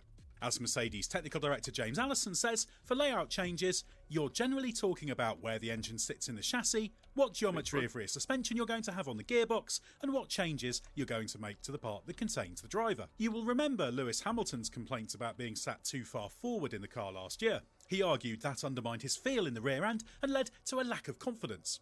However, Allison felt that this problem would be solved by improving the rear end of the car rather than papering over the cracks by moving the cockpit back. Nonetheless, Mercedes has shifted the cockpit rearwards, we understand by around 10 centimetres. That means it's still further forward than it was for Red Bull last year. This will help Hamilton with visibility, certainly, but it's also likely to be a result of changes to the car resulting from dropping the zero side pods concept in the first half of last year. So there's perhaps other reasons why this change has been made. However, there have been changes that are expected to calm down that truculent rear end. Allison said fixing that spiteful behaviour has long been a big focus. As part of this, Mercedes has switched from pull rod to push rod rear suspension. That's in line with the majority of teams, with only Ferrari and technical partner Haas persisting with a pull rod configuration. It features an increase in anti-squat, shown by the increased vertical angle between the rear and front legs of the upper wishbone. The consensus is the change to push rod rear suspension, which moves the inboard internals to the top of the gearbox, creates the opportunity to tighten up the front of the gearbox. Mercedes will likely have taken advantage of this to increase the aerodynamic opportunity at the rear of the car. If this can produce more downforce more consistently, then that spiteful rear end should be drastically improved. The downwash ramp at the rear of the sidepod has been extended compared to last year as part of overhauling the airflow regime at the rear of the car. Further forward on the sidepod, there's also a more pronounced and aggressive undercut. This should accelerate the airflow and ensure the front corner of the underfloor is worked harder. The cooling inlet has also changed to move to the letterbox shape that has become de rigueur. It's likely that some of the underbody packaging Wolf refers to was required to make this possible. Because of these sidepod changes, Mercedes no longer needs to use the bodywork shrouding the upper side impact structure for aerodynamic downwash. There are also accompanying changes to the engine cover. At the front of the car, Mercedes continues to run pushrod front suspension. This was modified last season to increase the level of anti-dive, but Mercedes will have taken the opportunity presented by the new car to optimise this. More significantly, Mercedes has modified the nose assembly. Last year the nose connected to the main plane of the front wing, but now it has followed the trend by attaching a shortened nose to the second element. This should improve the airflow under the nose. With the shape of the nose also modified to further shape the airflow, the hope is this will improve the quality of the flow to the front of the floor. There's also an interesting design related to the front wing, with the top flap not fully connected to the nose. Instead, this stops short, then appears to be connected to the nose by a small piece of bodywork or connecting wire.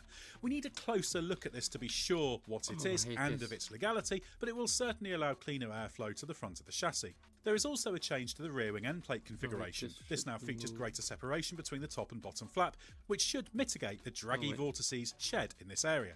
Features such as the floor are expected to change, but provided the architecture is correct, the mission for Mercedes now is to develop the car for improved aerodynamic performance. When Mercedes finally gave up on its zero sidepod design and introduced a more conventional looking upgrade at last year's Monaco Grand Prix, it was the culmination of a long process for Mercedes. It started the current rules era with a car that was, as technical director James Allison puts it, hampered by horrible porpoising. The problem with porpoising and bouncing was eased by changes to the underfloor geometry. For 2023, the FIA introduced rule changes designed to reduce the chances of porpoising that included raising the floor edge heights by 15mm. The big decision for Mercedes was whether to, as Allison put it, cash in the 15mm and aim to run the car lower in pursuit of prodigious downforce, or stick with the existing approach. Mercedes opted for the latter. There was far more to the upgrade than just bodywork changes, with floor modifications and new front suspension with a higher mounting point for the forward leg of the top wishbone to increase the anti-dive angle. But what really mattered were the underfloor geometry changes. As Allison says, the conceptual change was all about undoing the conservative decision about ride heights. The Mercedes remained an erratic car over the balance of the season, albeit one that was good enough to finish second in the Constructors' Championship. However, I mean, you can say they finished second. Well, will they finish first this year?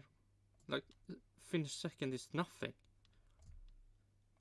Ferrari had a bad start, but was mostly number 2.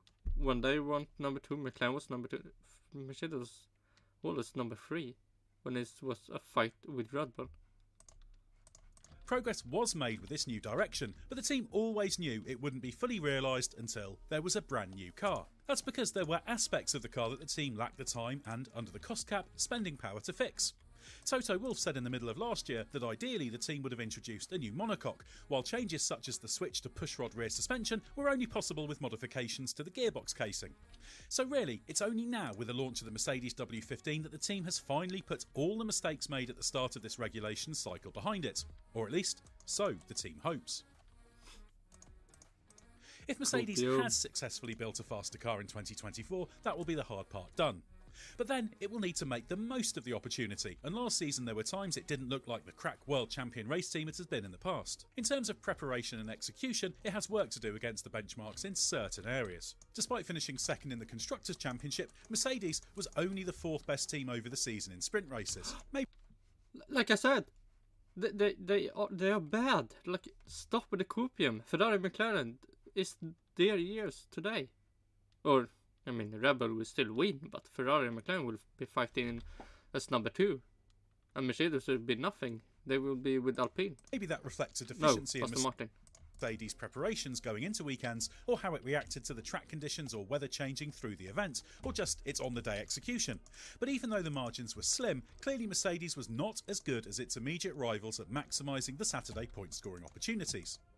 Another area it left performance on the table last season was in pit stops. Mercedes had plummeted in the official DHL pit stop rankings in 2022 to 8th, and 2023 actually represented a small improvement to, well, only 7th. It's important to recognise that the DHL rankings reward outright speed above consistency, as points are awarded each weekend to the 10 fastest pit stops. But still, the best teams will be consistently fast and therefore show up at the top of these rankings. Surprise, surprise, Red Bull's there, but so are Ferrari and McLaren, 2 teams who have invested time and resources into better pit stop equipment and practices in recent years. Mercedes was reasonably consistent with its pit stops in 2023, but usually consistently just a bit slow. On average, its pit stops took 3.18 seconds. By comparison, Red Bull's average was 2.64 seconds. Mercedes has actually been saying for a couple of years now that it recognised it was not the best at pit stops and did need to improve in that regard, but that has not yielded the step required. Wolff suggested towards the end of 2023 that having prioritised avoiding very slow pit stops for so long, rather than being the world champion in pit stops, an investment was needed in equipment and science, and that needs to pay off in 2024. And James Allison is confident it will. He expects what he calls the repeatable time of the pit stop to improve this year thanks to changes in the team's equipment. One thing that could complicate 2024 is the fact it is Hamilton's last season. None of us, not even Mercedes, saw Hamilton's bombshell 2025 switch to Ferrari coming. I did. And Wolff has made it clear he was surprised by the timing, with the news dropping on the eve of pre-season before Hamilton had even driven the 2024 car and having only signed a new Mercedes contract a few months ago. That has not given Mercedes much time to come to terms with Hamilton's impending departure, but it will need to manage it as smoothly as possible. Whether Mercedes is good enough to achieve the team's aims or not, Hamilton presents an interesting challenge. If the car is brilliant, and Hamilton rather than long-term team leader Russell leads the charge, will Mercedes be able to throw its full weight behind the driver who is leaving and trust Russell to fall in line?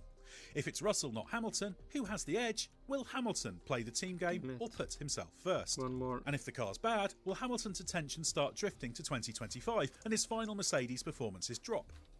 There's no reason the negatives in that scenario have to happen. And the fact this is all out in the open at least means Mercedes and Hamilton can proceed with full transparency about the situation.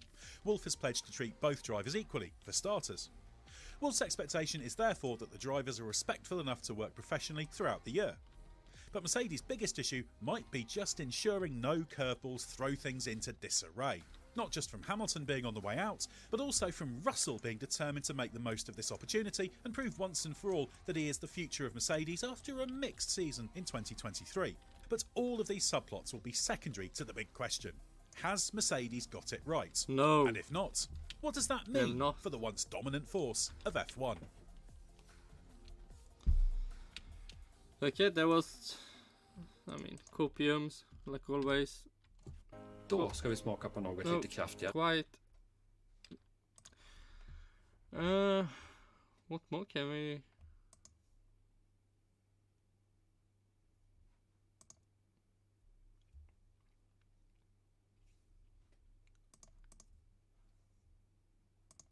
well, we can continue.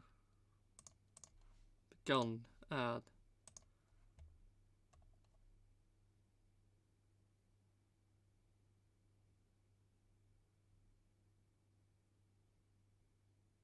Yeah, one thing left to watch for Mercedes, and then I can watch some McLarens.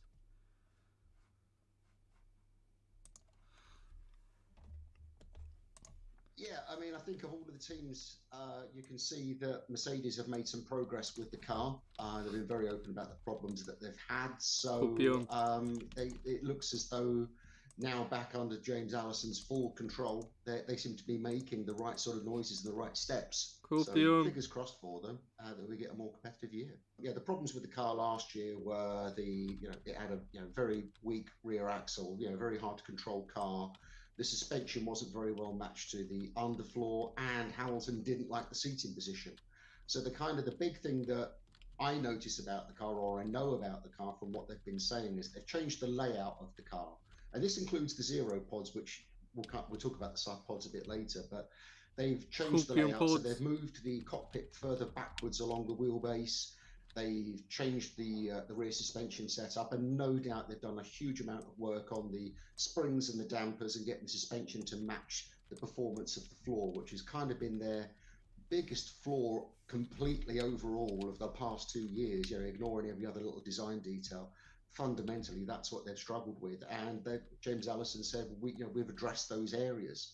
We put a big amount of development, a lot of our, money and aero resources into those areas. And that's the kind of the initial thing. When I first looked at the car, and I think the first post I put on social media is, Mercedes have gone conventional. The car looks, from a top-down view, very conventional in its layout. There's no weird side pods. There's no other sort of weird, unique sort of elements to it. So at first, maybe my heart sank a bit that we've seen, McLaren and Ferrari, but both with very generative cars rather than something that's a lot more radical. But actually, when you start to look at some of the detail on the W15, it does start to get quite interesting and shows that they're not just kind of copying, what Red Bull and Alpine and Aston Martin and everyone else has kind of done over the past couple of years. They've really got some unique ideas. Probably the first one is, we'll talk about the side pods because everybody, looks at that straight away. Again, as I say, the floor is more important, but they're not showing us photos of that. So the side pods have now got rid of that very strange detached front section and the zero pod section at the back. That's allowed them to kind of repackage the car. That's what's allowed the cockpit to move backwards. And while it looks like a fairly conventional, undercut side pod, it's quite radical. You've got a kind of a P-shaped inlet, creating a really big undercut, really working the front edge of the floor. And then you have, the usual sort of downwash and gullies, but a very, very deep undercut under the side pod, all the way down. The frontal view really shows you the amount of space they've got under the radiators on the side pods. And this is all about floor performance. You're kind of giving up volumes and shapes of radiators and things in order to get the floor edge and the diffuser exits working so much better. No doubt they're going to add loads of bits, lots of bits to the floor and the floor edge as we get through testing, but that's what we've seen so far. Because of the zero pod had such an effect on particularly the size and shape of the fuel tank that kind of pushed the fuel up and pushed everything outwards. I think they're going back to a much less compromised design. So I think they've kind of done the right thing in that respect. They've said that we know from the Aston Martin that they've changed the rear gearbox carrier, both in length, and it's gone to a pushrod rear suspension now, which just frees up more space for the tunnels. So that's all kind of quite good and obvious. Big investment in that area. And of course, because we're in a budget cap and an aero resource cap, they've kept the front pushrod suspension. So it's pushrod front and rear.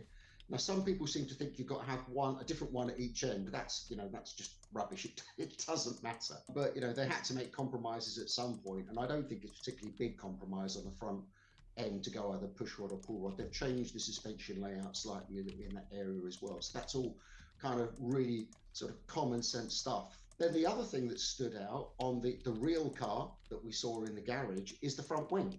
So if we think back to the regulation changes back in 2022, the new front wings of these cars had to have 4 elements, and the 4 elements had to come from the nose out to the end plate.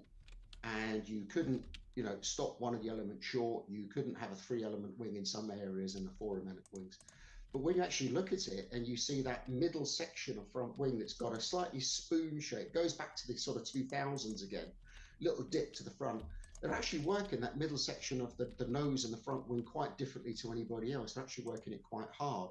But when you count the elements next to the wing, at first you only count 3 and not 4.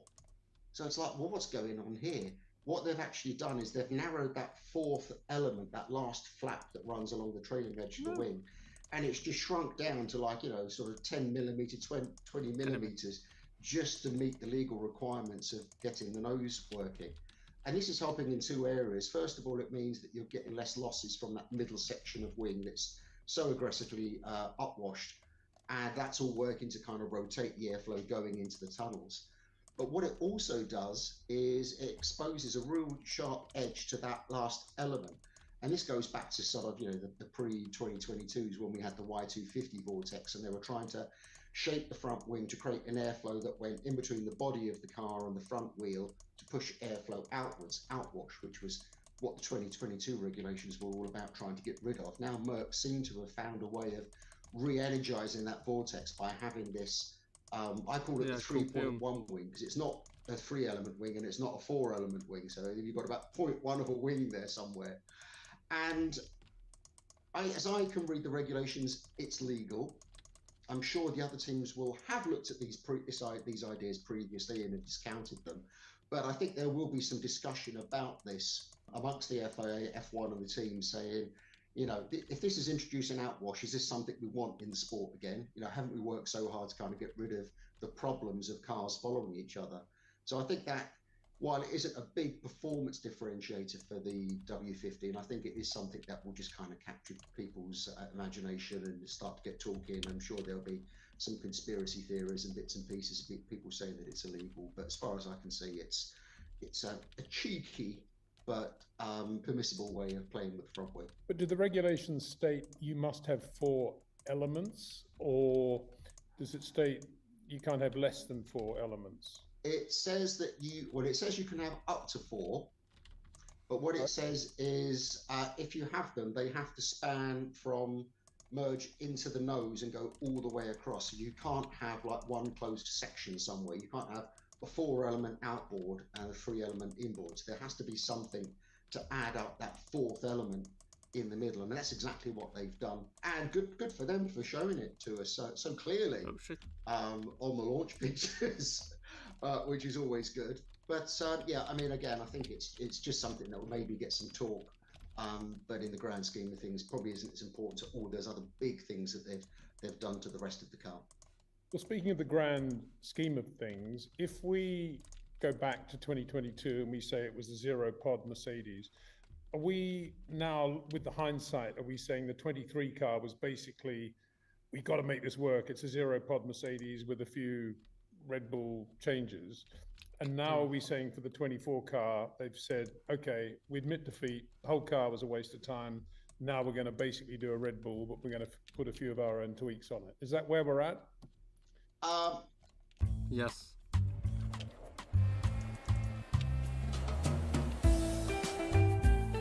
Go on.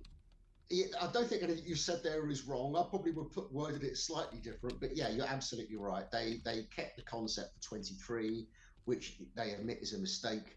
And this year they've gone to, a very similar cookie cutter approach to what everybody else is doing, as you say, with their own tweaks. And other people are copying their tweaks. Red Bull have copied their cooling outlets. So yeah, I mean, I think we've kind of reached a bit of a plateau in the current development of the cars, and I think the Red Bull is going to be the one that maybe breaks that mold and sets the path for people to follow over the rest of this year into next year. True. Just one other thing, Scarbs. You were talking about the compatibility of suspension against the floor and the movement of the dynamics. For the people out there that think it is inconceivable that Mercedes could have been so inept in that area up until now, how could that have happened? I mean, they were the World Championship winning team for a number of years, incredibly powerful building blocks from which they could work. None of that is magic anyway. It's all to do with calculations and design, is it not? How could they have got it so wrong for 2 years? True. It's one of those questions that's, if I could answer it, I'd be working at Mercedes and making a fortune. But I think there's a number of factors there. First of all, is in the 2022 regulation changes, obviously we went to ground effect, which kind of caught everyone out with the aero sensitivity issues with that car getting super close to the ground. And then also with the 2022 regulations, you had a real simplification of the inboard suspension components, so things like the inerters, the dampers and the springs, and the hydraulic components, which Mercedes had through previous engineers and then continued to develop, really were the key experts in that area. Losing that ability to play with those functions left them kind of a bit like what Williams did when active was banned. Suddenly you're left with we've lost our toys. How do we control this now? And I think it's taken them a while to understand and to get the two working together. And it's just one of those jobs, particularly in its restricted area. They've had to completely reassess how they do work in the wind tunnel, particularly at super low ride heights, and that just everything takes so much longer now to work out. And they've just been caught out by the regulations, as were so many other people. And I don't think that some of their aero concepts were necessarily helping them in that regard. Certainly in that kind of this middle year of 2023. Where they could have been making more progress, but they kind of initially stuck with the old concept and eventually had to kind of admit defeat and had that mid-season update.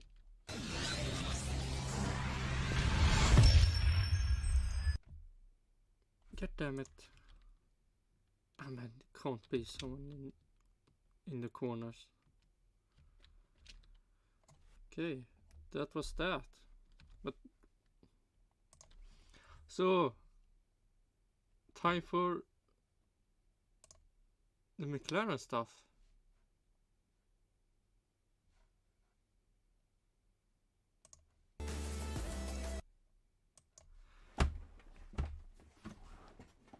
Let's see if anything fun with Mclaren happens. Okay. Well, Mclaren have finally taken the wraps off the MCL38. New voice. After an eventual successful Maybe. 2023, the team are hoping to extend those positives and come out in 2024 with a bang. They developed in the fight for podiums and will be hoping to continue and fight for wins in 2024. With Lando Norris also extending his contract. Yes, this will be McLaren's, Lando's first win. Recently, the future is looking bright from the working team. I am Steph True. Wentworth, and joining me here we have John Noble and Matt Q. Thank you to the both of you for joining us, and welcome. Firstly, let's talk about the real car, because McLaren did surprise us a little bit. They dropped the livery back in January, but now we have seen the real MCL38. McLaren seem very secretive about it. John, what have we learnt from these new images released today? Well, we call it a real car, but I'm not quite sure it is actually the real car. It's been quite intriguing because the launch images today, they were quite dark and they weren't close up. And it was my colleague Matt Summerfield who actually noticed it, that when you looked at different angles, the floor was different. So it's fairly clear they're trying to hide stuff, not show us the real deal, as I think a lot of teams are doing. And we spoke to Andrea Sella and Lando Norris earlier on today, and someone asked them, why was... No! Stop with this ad.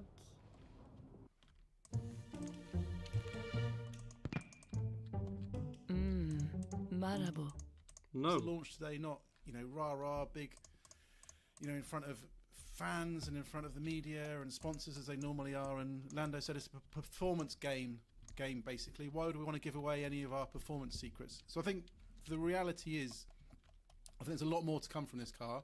I think especially in that critical floor area, we're going to see developments. But what we have seen today is a car that's both an evolution of last year, because they made some great progress, so you can see the trends. But there are some pretty interesting steps too, like the side pods. They've kind of moved one step forward in terms of the side pods that both Red Bull and McLaren had last year. So it's kind of the next phase. I think we'll see something similar from Red Bull tomorrow as well. So it's an interesting step. But I think we can hold fire on what this car's really like until we get to the test or maybe the first race. But they're going to wheel some new bits out, I'm pretty sure.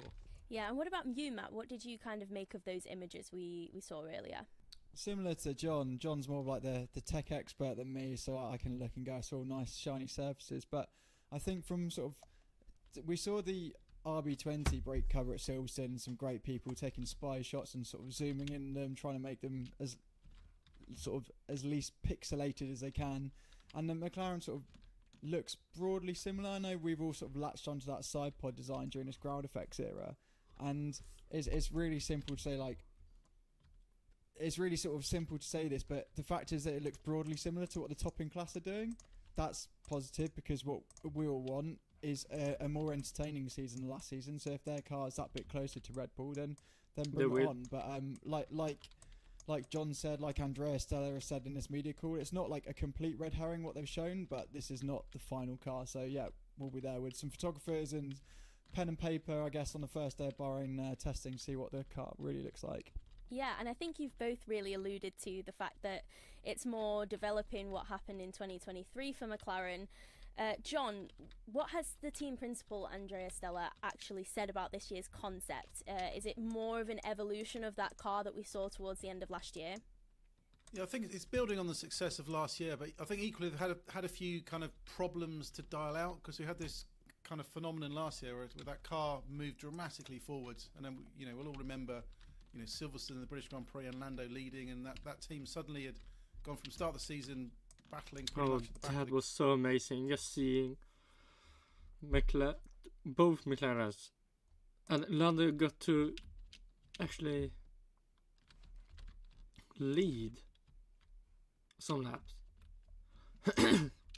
like directly after the race started. He started to lead. That was so amazing.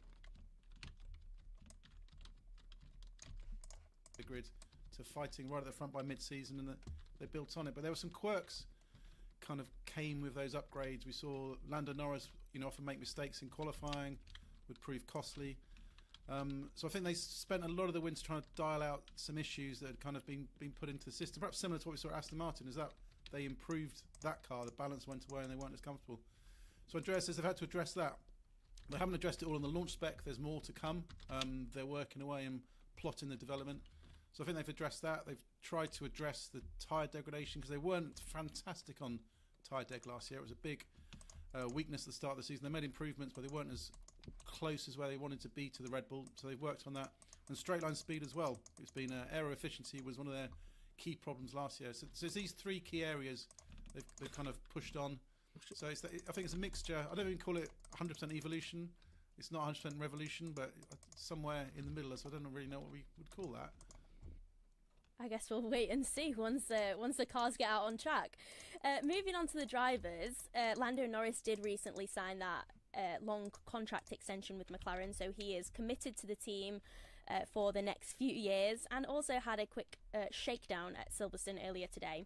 John, what were his thoughts on the car when you spoke earlier on? Not much to say really. It's a shakedown test, so you're limited on mileage. You're on tyres that aren't the proper tyres you're racing on, and further compounded today by it being wet. So there wasn't particularly much to learn from today. So I think today's just a process of running through the systems, just checking any initial problems. So there'll be some more running, obviously, in Bahrain. So I think we'll get a clearer indication we're on the proper tyres, because we're talking about a Formula 1 field where half a second is the difference between battling potentially for P2 and getting knocked out tail end of getting knocked out in Q1. So these are small differences, and those differences are only going to come to light when you're pushing it to the edge.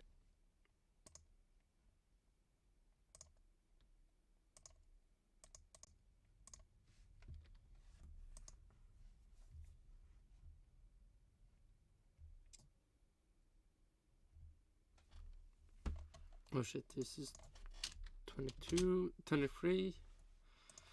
Let's see, it's... Okay, what did it say? Getting knocked out in Q1. So these are small differences, and those differences are only going to come to light when you're pushing it to the edge. So I think for now, no alarm bells. Everything seems all right. He seems happy with how it's been in the simulator.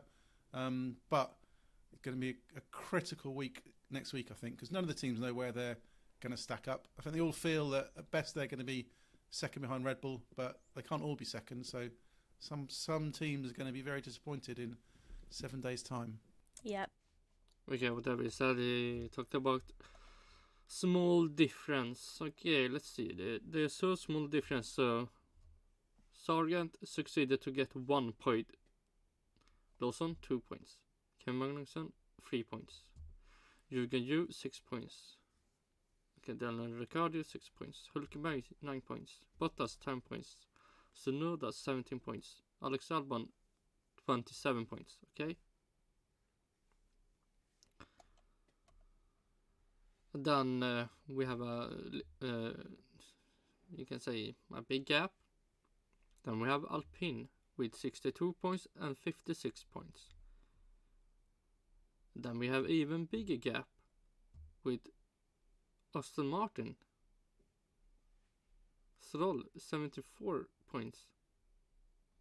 With Alonso 206 points. So yeah,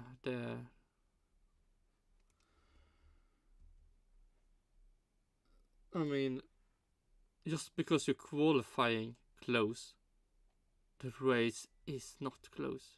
It's further from the truth. Stop. One of the teams has to, or some of the teams have to lose out, don't they? Matt, I mean, also in the car, every race, every qualifying, the difference is so small. Yeah, and still Alex Palou is the only one that can mostly win. I mean, yeah, it's so small. It's not like I can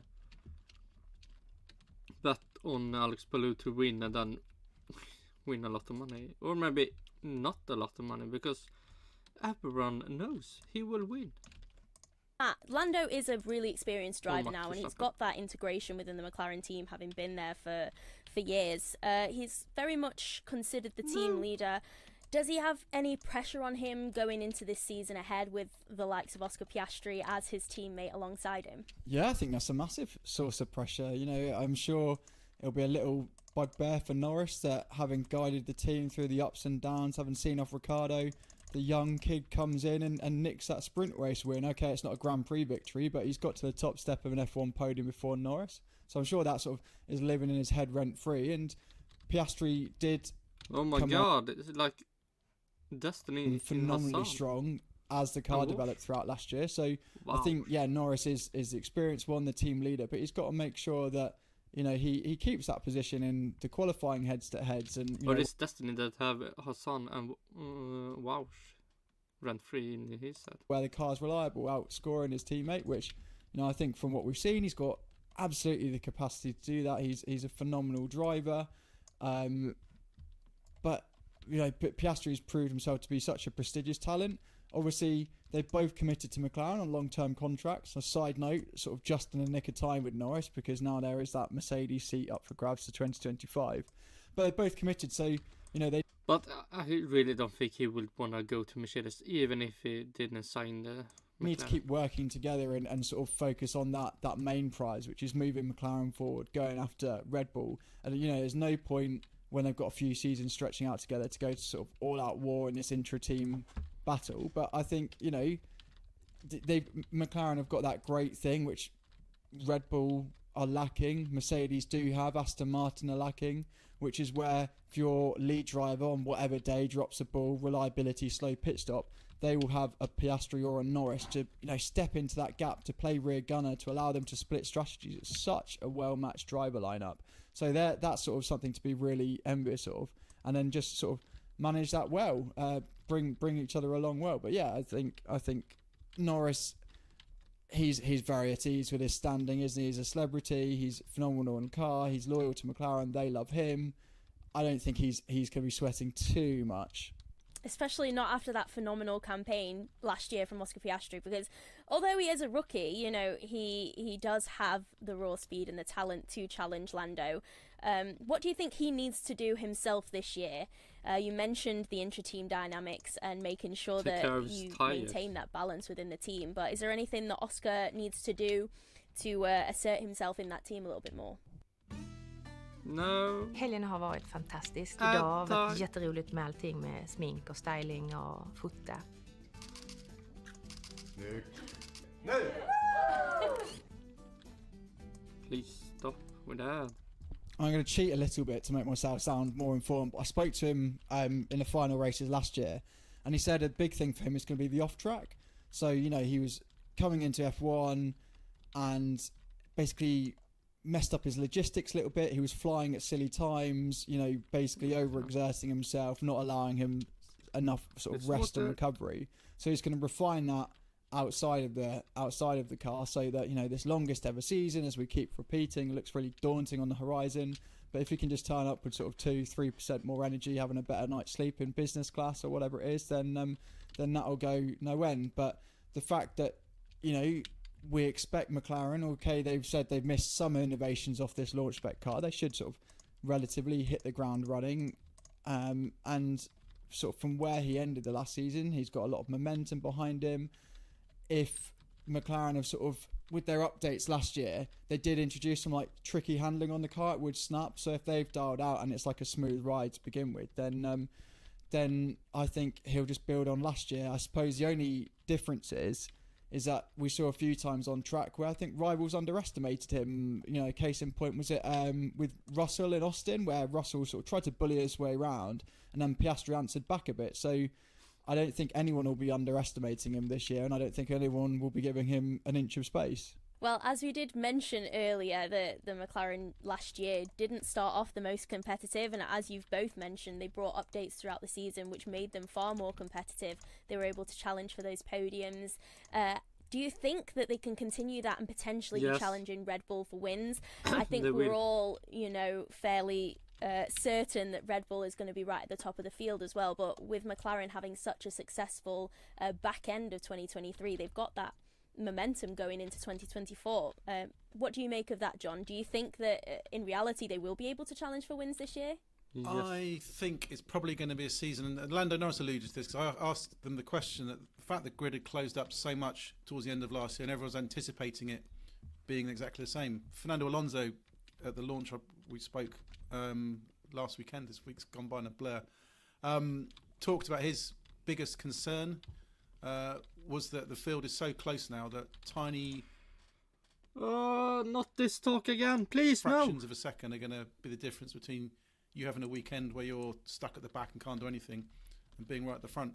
So I don't think it's going to be a season where we get 2 by 2 order all the time and you've got a definite team that's going to emerge as the second fastest, third fastest, fourth each weekend. I think there's going to be a lot more fluctuations. Teams are going to be super strong one weekend because they've nailed the setup. Tyres are in the window, the drivers have got it right, everything's fallen into play, and potentially those days they can beat Red Bull. But equally there's going to be weekends where they get it wrong, they're dumped out in Q2 or even Q1, and it's much more an uphill struggle. So I think it's about kind of ironing out those weak weekends, making sure you capitalise on the weekends when you've got that opportunity and getting up there. But I think Red Bull, got no doubts Red Bull will start the season strong. The car looks particularly interesting from those kind of secret shots we got yesterday of it. So they've clearly made a step, even though they've called it, I think, the third evolution was what Adrian Newey called it, but it seems much more than that.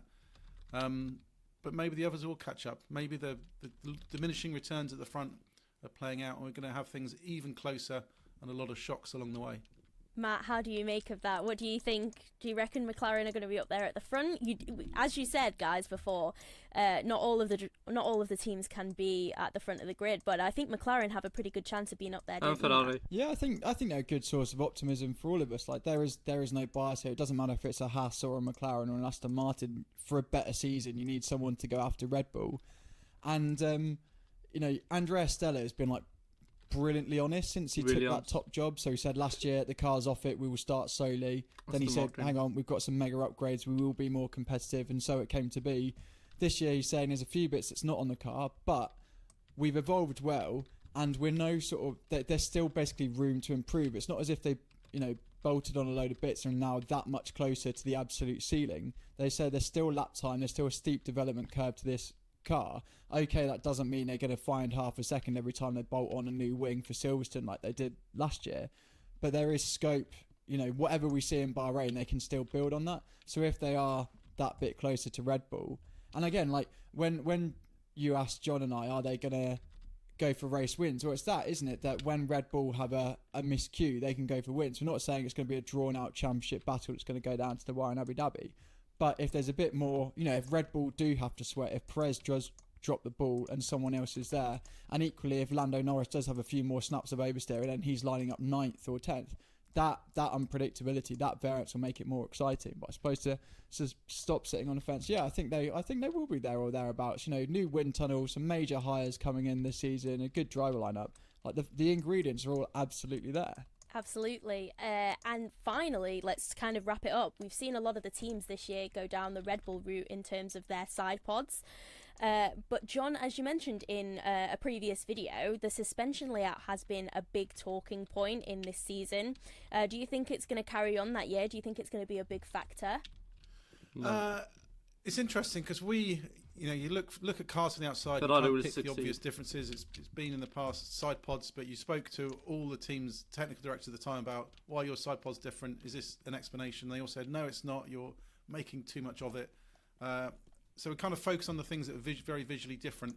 There is differences between the suspension systems. We've got pull rod v push rod at the front. The same at the rear. Ferrari's stuck with what it did last year. Mercedes has changed. Its customer teams have changed. I think we're coming down to details. I think you're coming down to tiny little areas of difference that are absolutely critical. As I think the teams have understood these regulations. These are cars that want to deliver their peak performance as close to the ground as possible, but you need to control the car as much as you can so it doesn't porpoise, it doesn't strike the ground. It's delivering the downforce and the right speed of corners. So the suspension's absolutely critical, but I don't think you can definitely say the push rod, pull rod layout that Red Bull and McLaren have got is the secret. But I think understanding how the car works, getting the dynamics right, your aero platform, understanding the package as a whole, that's the key to it all. And as Andreas Stella told us tonight, it's now a game of millimetres. Absolutely. We shall wait and see if McLaren have a little ace up their sleeve during pre-season testing next week.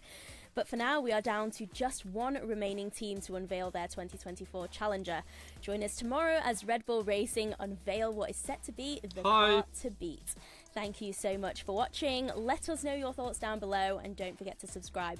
We will see you in the next one. Bye.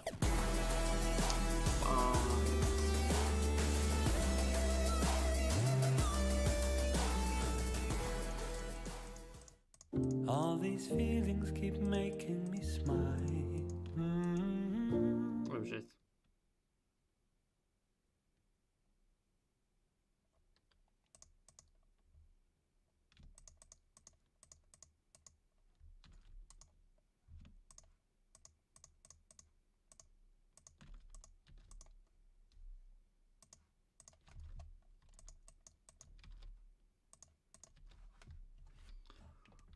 Let's see. Was that anything more fun?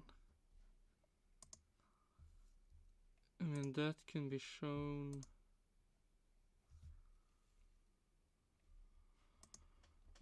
Yeah, why not? We go full.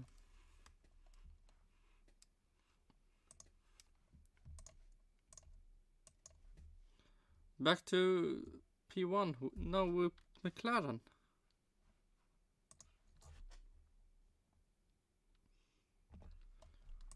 Our reaction to McLaren's surprise 2024 livery launch.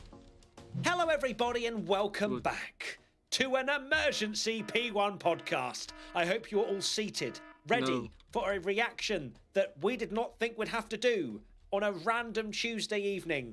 But Tommy, McLaren have announced or launched their livery, just randomly jump scared us all and went, boom, here you go, here's the new livery.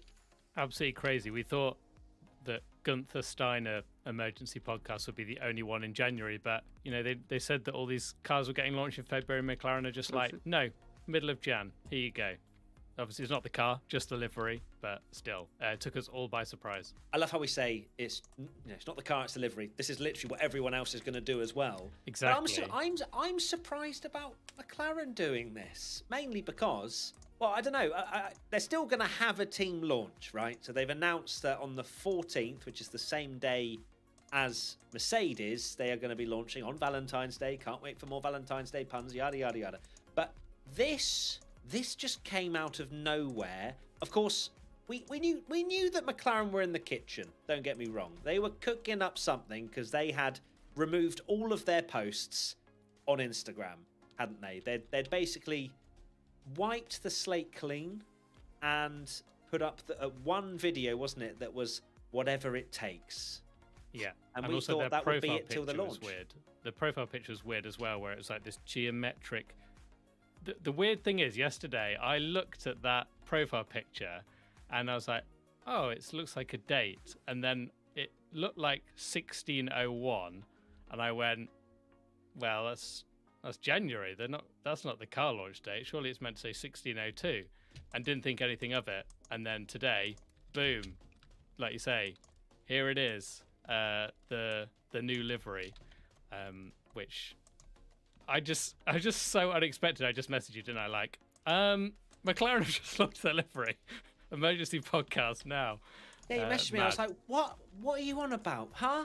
It's the middle of thought you were January. bantering, but no, McLaren have released it. So let's dive into the thoughts around this surprise livery. And for me, it looks lovely. It looks beautiful. It looks sleek. I love the orange and the black. There's none of that rogue blue that I know you as well, Tommy, feel exactly the same, that being removed is a good thing. No. And of course, orange, orange and black just work so well together, and McLaren sort of doing what we always wanted them to do, and not just randomly mixing in other things or doing, little bits here and there for sponsors that we might not want. This for me is a very, very nice looking livery. It is indeed, yeah. I'm really glad they got rid of the rogue blue, like you say, particularly that light blue, which I think they even said at the time that it was kind of a nod to the Golf livery. But of course, Golf don't even sponsor them anymore, so it was really odd that they kept it for another year as well afterwards, and it was kind of a strange thing. And McLaren always did that throughout the year, changing their livery quite a few times. They had the chrome, they had the one with the pink as well, and every time they removed the blue it looked so much better, so I'm glad they've realised that that's the way to go. Still got the Google Chrome wheel covers, which they're interesting. They're quite cool. It's something funny. Obviously, it'd look better without them, I think, but I don't mind them. Particularly now that you've got rid of the blue as well, because there was too many colours going on. But I also like the fact that looks like they've got chrome numbers, which is quite cool. I know you say, it'd be better without the wheel rims, but I'm glad it's on the wheel rims and nowhere else. Otherwise, the car would have a little bit of yellow, red, green, and blue somewhere, and I'm not sure as well as orange. Yeah, it'd be just rainbow. I'm not car. sure that would look too good. But yes, McLaren, you have absolutely nailed it. I would say. I love the sort of black stripe that goes through the middle of the car, and I think it kind of merges with the orange really nicely. And I think it's a nod to Marlboro, like that Marlboro McLaren sort of vibe.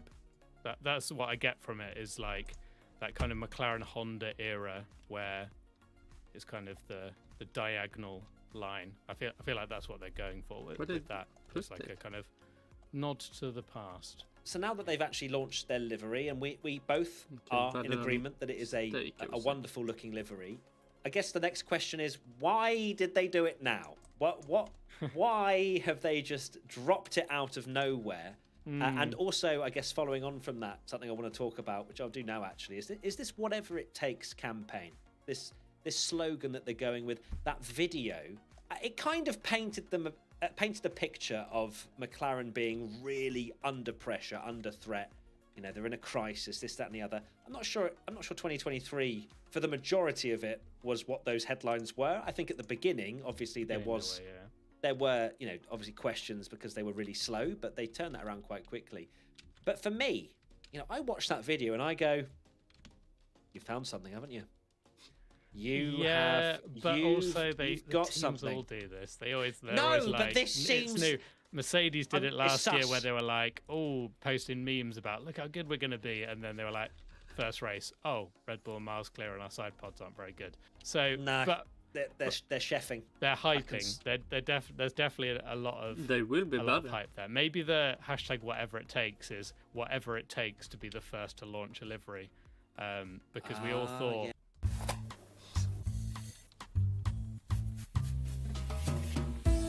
Man, I can skip it. Yeah. We all thought 5th of Feb, Stake and Williams, that would be when it all kicks off. And I think we did a Patreon pod actually where we were talking about this, of like teams want to be first, and McLaren have just gone, well, we've got sign off. Let's just tweet it. They listened to the podcast, didn't they? We did a little Patreon podcast where we. Yeah. Oh, have we not even released it yet? No, the spies. They were listening to our recording. But we essentially suggested, if I was running a team, I'd want to be the first to launch. I didn't mean the 16th of January. That was, it's fine. Look, it gives us something to talk about.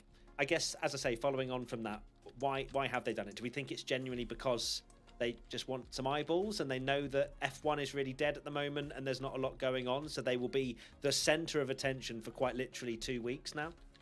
Yes, I'm just watching a video actually. It is absolutely awesome. I do really like that livery. I think it's a banger. What would you rate it out of 10 before we get into why? Oh, I think it's a color combo that just looks awesome. I loved orange arrows as a kid. Like that was like my team that I loved because it was like different. They'll probably hope that they're quicker than orange arrows. Silver, red, and because black they and went very good. white. Yeah, I think it's awesome. I'd Red. give it like a Silver. 8 out of 10, maybe an 8.5. So much better. Oh well, actually, you'll be finalising those numbers, won't you, for a video Yeah, that we'll we do later I'm down sure the we'll line. do So a roundup like we always do.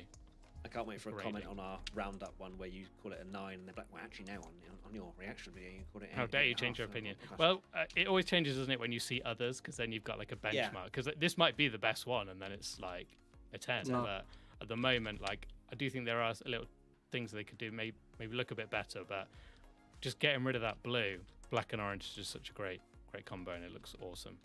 I mean, you are a bit of a livery god, if you do say so yourself, and you say that there are a few things that you might change. So talk to me. What would you change? Like, what would be if Tom Bellingham had the paintbrush? What's he doing to that car to make it a 10? The diagonal orange line at the back, I'm not a huge fan of, especially because if you look at a bang on side view, that sort of diagonal line looked great in the 90s, and that in my opinion is what they're trying to throw back to, where they were very boxy angular cars, but now you try and paint like a straight orange line, and there's so much kind of the side pod drops down, and then there's the bit above the side pod that sticks out a lot.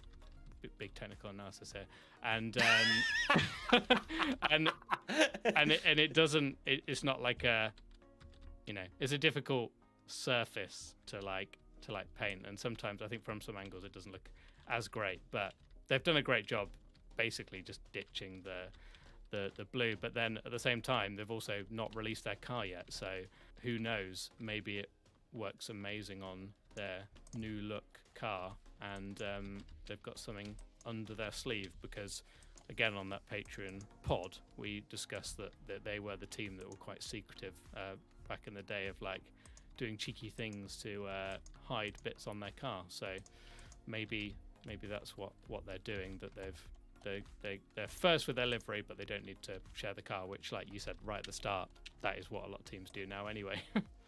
Yeah, so I guess it then poses the question around their car launch and their event, because McLaren are one of the teams that properly go in on their event. They give it a good effort. They don't do just a render like we see on social media today. They usually put quite a lot of effort into making it into a production, getting the fans involved, this, that, and the other. Do we think now that they've launched the livery and the design, going to be under, it takes away from why anyone would then watch the launch? True. Yeah, because they'll obviously show a new car, but it's not a regulation change, so it won't look wildly different. And that new color scheme is always the thing that people first react to from the livery launches, because as we know, and is the case for every team this season, there's no new drivers, so they'll just, it's the same drivers, probably just saying that we hope to be as quick as we were at the end of last season, if not a bit quicker. Yeah, it'd be interesting to see whether they even bother with a cover, and they take the cover off and they're like, wait, just kidding, it's pink. Shocked face. Ooh, imagine BWT coming in for 2 races for a McLaren sponsorship and get that all pink car. That's what they need. They need a McLaren which is chrome, so you've got the red, yellow, green, blue, then the orange for McLaren, then BWT needs to come in for pink, and then a rainbow P1 car sponsorship be for great. purple, and yeah, we're sorted. I'm here for all of that. I really am. So McLaren, as we said, out of nowhere, have dropped their livery. I wonder what they will do for their car launch to make it slightly different than normal, because of course the anticipation is to see what the car / livery more importantly will look like. The other teams, of course, that are or have announced their dates so far are Williams and Stake on the 5th of February, Alpine on the 7th, Aston Martin on the 12th, Ferrari on the 13th, and Mercedes on the 14th, alongside McLaren as well. What would you say is the most you're most excited for, Tommy, out of those teams? Stake, because it's new. There'll be a new livery as well for them, you'd assume, unless they're just like, haha, just kidding, Alfa Romeo are back and we're red and black again. but it looks like they're going to be very different. All of their posters, all their graphics they've posted so far are all just kind of hints of green and that sort of stuff. That's definitely the most exciting one for us as well. Well, for me as well, just purely because it's new. And we like new. We like new things, which we're not getting a lot of this year because all the drivers are the same. So it's something to be excited for. Certainly is. Tommy, any other thoughts before we head off into the abyss for another couple of weeks and then we are right back at it? Until we do another emergency podcast where, while it was fun and interesting, I hope this isn't the norm because... Me too. It could start to get a bit out of hand if teams are now competing to be the first one to launch deliveries are going to get to the point where it's like 2nd of January and then in 4 years time a team are like releasing their car on like Christmas Day for 2020, like the next season or whatever, going we're first. Here's your Christmas present, everyone. And you're just like no, please. Do you think other teams will be a little bit like, yo, what are you doing? Like, why have you launched so early? Well, there is talk that they all discuss to kind of do their best to release on different days. You got Williams and Stake on the same day, and Mercedes and McLaren. I love how McLaren are with Mercedes, and yet they have literally the same engine supplier. It's like interesting. They must have been like, oh well, you're launching your render on the 16th of January, we have no problem. As to be fair, Mercedes will roll out their car at 8 a.m. around Silverstone as well. So basically, we'll have no cars or liveries to look at that we knew when the covers. The only one will be Ferrari, and they release it, and it's like, yep, it's red again. And I'm ready for that. We're ready. I will absolutely. I will back that to the hill. Yeah, what's your grade? No, you're gonna have to tune in to the overall gradings that we will do after all of the car launches. I think that's the best way to do it. Keep it. Yeah, nice. You know, at least we're doing a bit of foreplay, and the teams aren't. You know what I mean? They're just dropping the dropping the car. Anyway, that is it. Thank you everybody for watching and listening. See you very soon for another podcast. Bye. Bye. Okay. Yeah.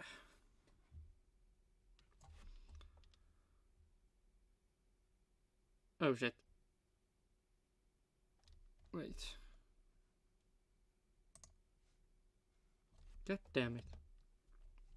Well, not like I've done anything interesting. Oh. Then we have the last thing.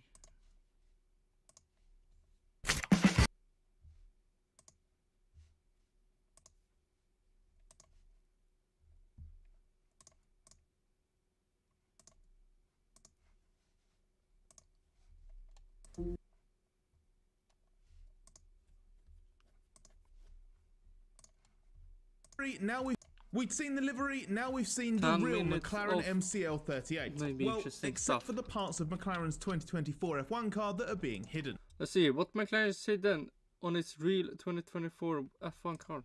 Secrecy is nothing new in F1, especially in launch season, and McLaren's not alone in holding stuff back, as we see things like dummy wings and flaws and deceptive renders all the time.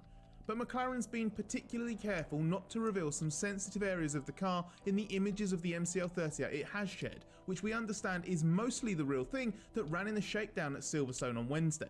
McLaren has recent history of altering images of its car once it breaks cover for real, and did it last year when it wasn't even happy with its launch spec. Given it had an underwhelming 2022 and its 2023 car was really uncompetitive at the start of last season, there wasn't really much worth hiding 12 months ago. But things are very different now. If all goes according to plan, the new McLaren is a car that its rivals, and maybe even Red Bull, should fear. And McLaren clearly thinks it has some details worth hiding, given the lengths it's gone to not show us too much of the car. There are some basic tactics at play here, like limiting the number of images available, being very specific with the angles to disguise certain areas, and fitting what look like basic wings and a simple floor. The closer up you get though, the more is concealed. Whatever's on the floor edge in the side-on image McLaren released, for example, seems to have been brushed out in the more close-up 3/4 angle. The area at the back of the front suspension and into the central section of the floor is very dark in the head-on image, which makes it tough to pick out more detail.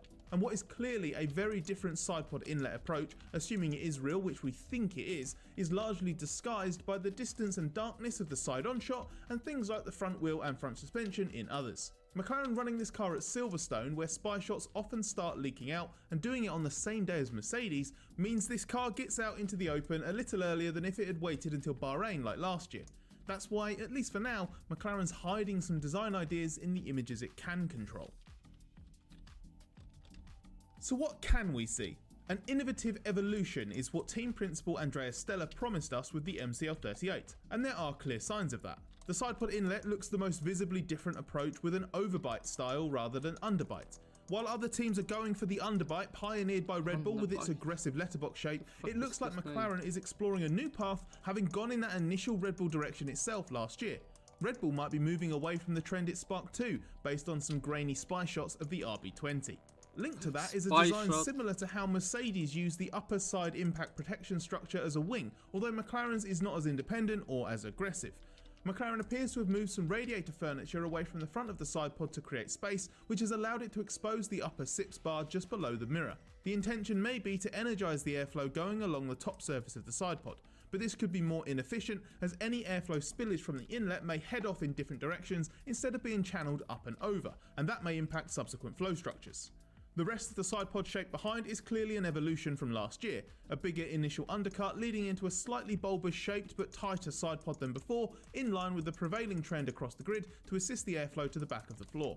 Away from the aero surfaces, pull rod front and push rod rear suspension remain, but in modified forms. The front suspension does look like it has a considerable increase in anti-dive as the upper wishbone rear leg is mounted lower inboard, which will aim to keep the front of the car raised under heavy braking to keep the aerodynamic platform under more control. Likewise at the rear, the forward leg of the upper wishbone seems to have been positioned lower. This would be for more anti-squat, stopping the rear dropping too low under acceleration and at high speed when the downforce from the powerful underfloor sucks the rear of the car to the ground. Assuming any imagery that emerges from Silverstone isn't enlightening, we need to wait until Bahrain to verify all the McLaren changes. Axe Dark Temptation Body Spray.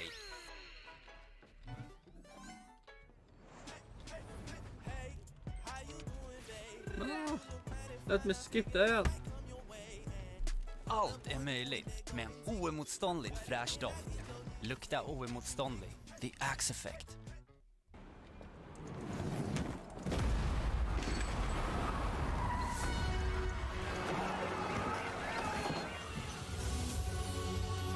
Kampen för låga priser fortsätter. NetOnNet. The MCL38 has a clear connection to its predecessor, so if you're thinking that looks a lot like what ran in Abu Dhabi, yes it does. But this was one of the best cars of 2023 aerodynamically, if not the best at high speed, which makes it more likely that all of those big important aero surfaces don't need the same overhaul that we've seen on, say, the Ferrari or Mercedes. The 2023 form book is no guarantee that McLaren will fight for wins in 2024, let alone prove it is ready to actually beat Red Bull, but there are obvious reasons for other teams to be worried by McLaren's position. For starters, the MCL38 being an evolution of the car that outscored all except Red Bull's dominant RB19 from the Austrian Grand Prix onwards in 2023 can't be a bad place to start from. McLaren went from backmarker to frontrunner in a stunning turnaround that was based on extensive aerodynamic development, raising the car's peaks and making it especially potent on high-speed tracks. With only so much work possible in one season though, Stella often said in 2023 that bigger changes were needed to eliminate the remaining deficits to Red Bull. Obviously we don't know, and neither does McLaren, whether the MCL38 will be good enough given established frontrunners Mercedes and Ferrari have made significant overhauls to It will be first Lando Norris win. Their concepts, and Aston Martin is looking to make another ambitious step in 2024. But not having to make such major conceptual overhauls is arguably a big advantage for McLaren because it had proof of concept in 2023 and reckons it is still developing strongly, so can be more confident in its direction. It also has a higher ceiling than last year with better facilities and new senior technical figures at its disposal, which we'll explain shortly. To understand the trajectory McLaren is on technically, you have to look back to the end of 2022. Then McLaren realised it was going in the wrong direction, which Stella puts down to two things. The first was that the geometry of the car's aerodynamics, in particular the floor, was not up to date. The second was that the ongoing development of the existing concept was starting to run out of steam. McLaren tried to make the best of what it had for the early stages of 2023, but the decision had already been made to introduce a new floor concept, which first appeared at the Azerbaijan Grand Prix in late April.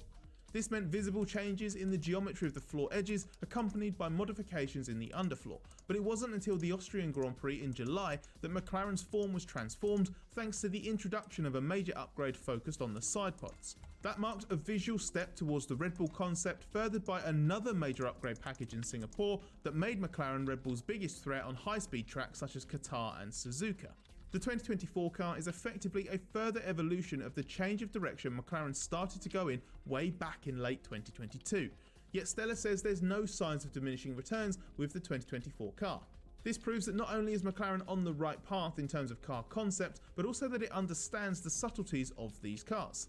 It's one thing to create something that's an approximation of the dominant machine, but another to make it work. That also reflects wider changes in McLaren's approach. How it digests the aerodynamic data has evolved, reflecting the fundamental change in F1 development under these regulations, given the interaction of the aerodynamics and the mechanical platform is crucial. There are two key areas McLaren needs the MCL38 to be better in to be a genuine challenger for race wins. The first is slow corner performance, which has long been a problem stretching back to well before the 2022 regulation changes. Lando Norris has characterised this weakness as rooted in the front end of the car being very poor at slow speed, combined with its traction being one of the weakest in the field. This problem explains why the McLaren struggles more at tracks with a number of low-speed corners. The hope is this weakness has been improved significantly with this year's car, allowing the drivers to attack the corner entries and also get good exits. The second weakness is what has been characterised as its knife-edge tendencies. Norris has spoken about this for years, meaning a car that when on the edge can be unpredictable and confidence sapping. This problem appears rooted in a combination of the aerodynamic characteristics and the way the tyres behave with significant steering lock added. McLaren hopes that the progress it has made with the MCL38 and evolving its approach to development will tackle this problem. If it does, then McLaren would have a car that can be competitive across a broad range of tracks and corner speed profiles. The 2024 McLaren has been developed using its brand new in-house wind tunnel and simulator since September last year and boosted by improvements to its production facilities. This all gives McLaren better data to work with and a faster process in coming up with ideas, testing them and producing the parts, although this has clearly been pushed to the limit given Stella says not all the areas we want to address have been completed for our launch spec car. Stella is still confident McLaren can hit the ground running though, because the baseline version should be a lot better than a year ago and already has a number of innovations on it. This is partly a result of McLaren already doing a better job with its existing slightly older infrastructure last year after Stella's technical reshuffle. That improvement also means McLaren can have confidence it will be making the most of what its new facilities offer. Stella wants McLaren to capitalise on this horsepower that we have added to the team, which is partly a reference to the facilities and working practices, but also new personnel. The technical organisation finally has its two new senior figures in place who slot into the new three-pronged technical director structure that only had Peter Prodromou, technical director for aerodynamics, in place until now. One arrival is David Sanchez. He has worked with McLaren before but joined Ferrari back in 2012 and rose to become head of vehicle concept. At McLaren, he is now technical director for car concept and performance. The other is Rob Marshall, a linchpin of Red Bull's rise to F1 dominant force, having joined the emerging team back in 2006. He is now McLaren's technical director for engineering and design. Together, they are at the top of the technical tree. For those breaking out in cold chills at the memory of the notorious McLaren Matrix management system that Adrian Newey hated, don't worry, this is something a little different. According to Stella, it's all about avoiding diluting the creativity of these technical leaders and others, and the fact the structure was in place last year in an interim form and played a key role in the development progress is encouraging. This should have continued over the winter to give McLaren a good enough foundation to finally start a season strongly, before developing extensively through the year, beginning with the upgrades Stella has said are already in the works. Okay, let's see. Okay, I mean all that stuff. What we can see, yeah, sure. The rivals, Mercedes will really fear that McLaren and Ferrari is number 2 together and Mercedes is top 4. And need to fight with Aston Martin.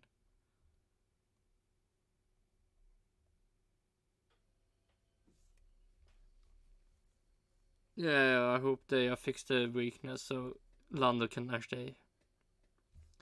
I mean, I'm hoping for one win, but more than one win would be even better.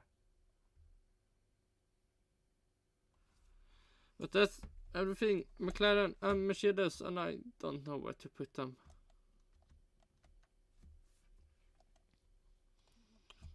Maybe.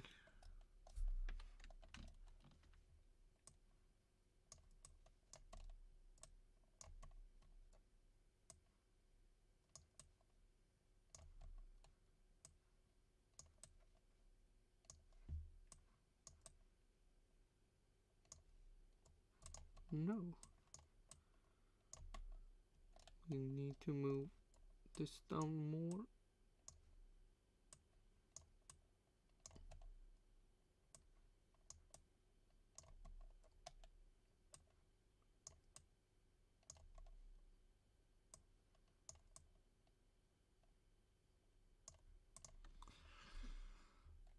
So, for now, Visa Cash App is number 1. Oh shit. That we do. Then we can. Visa Cash App, number 1.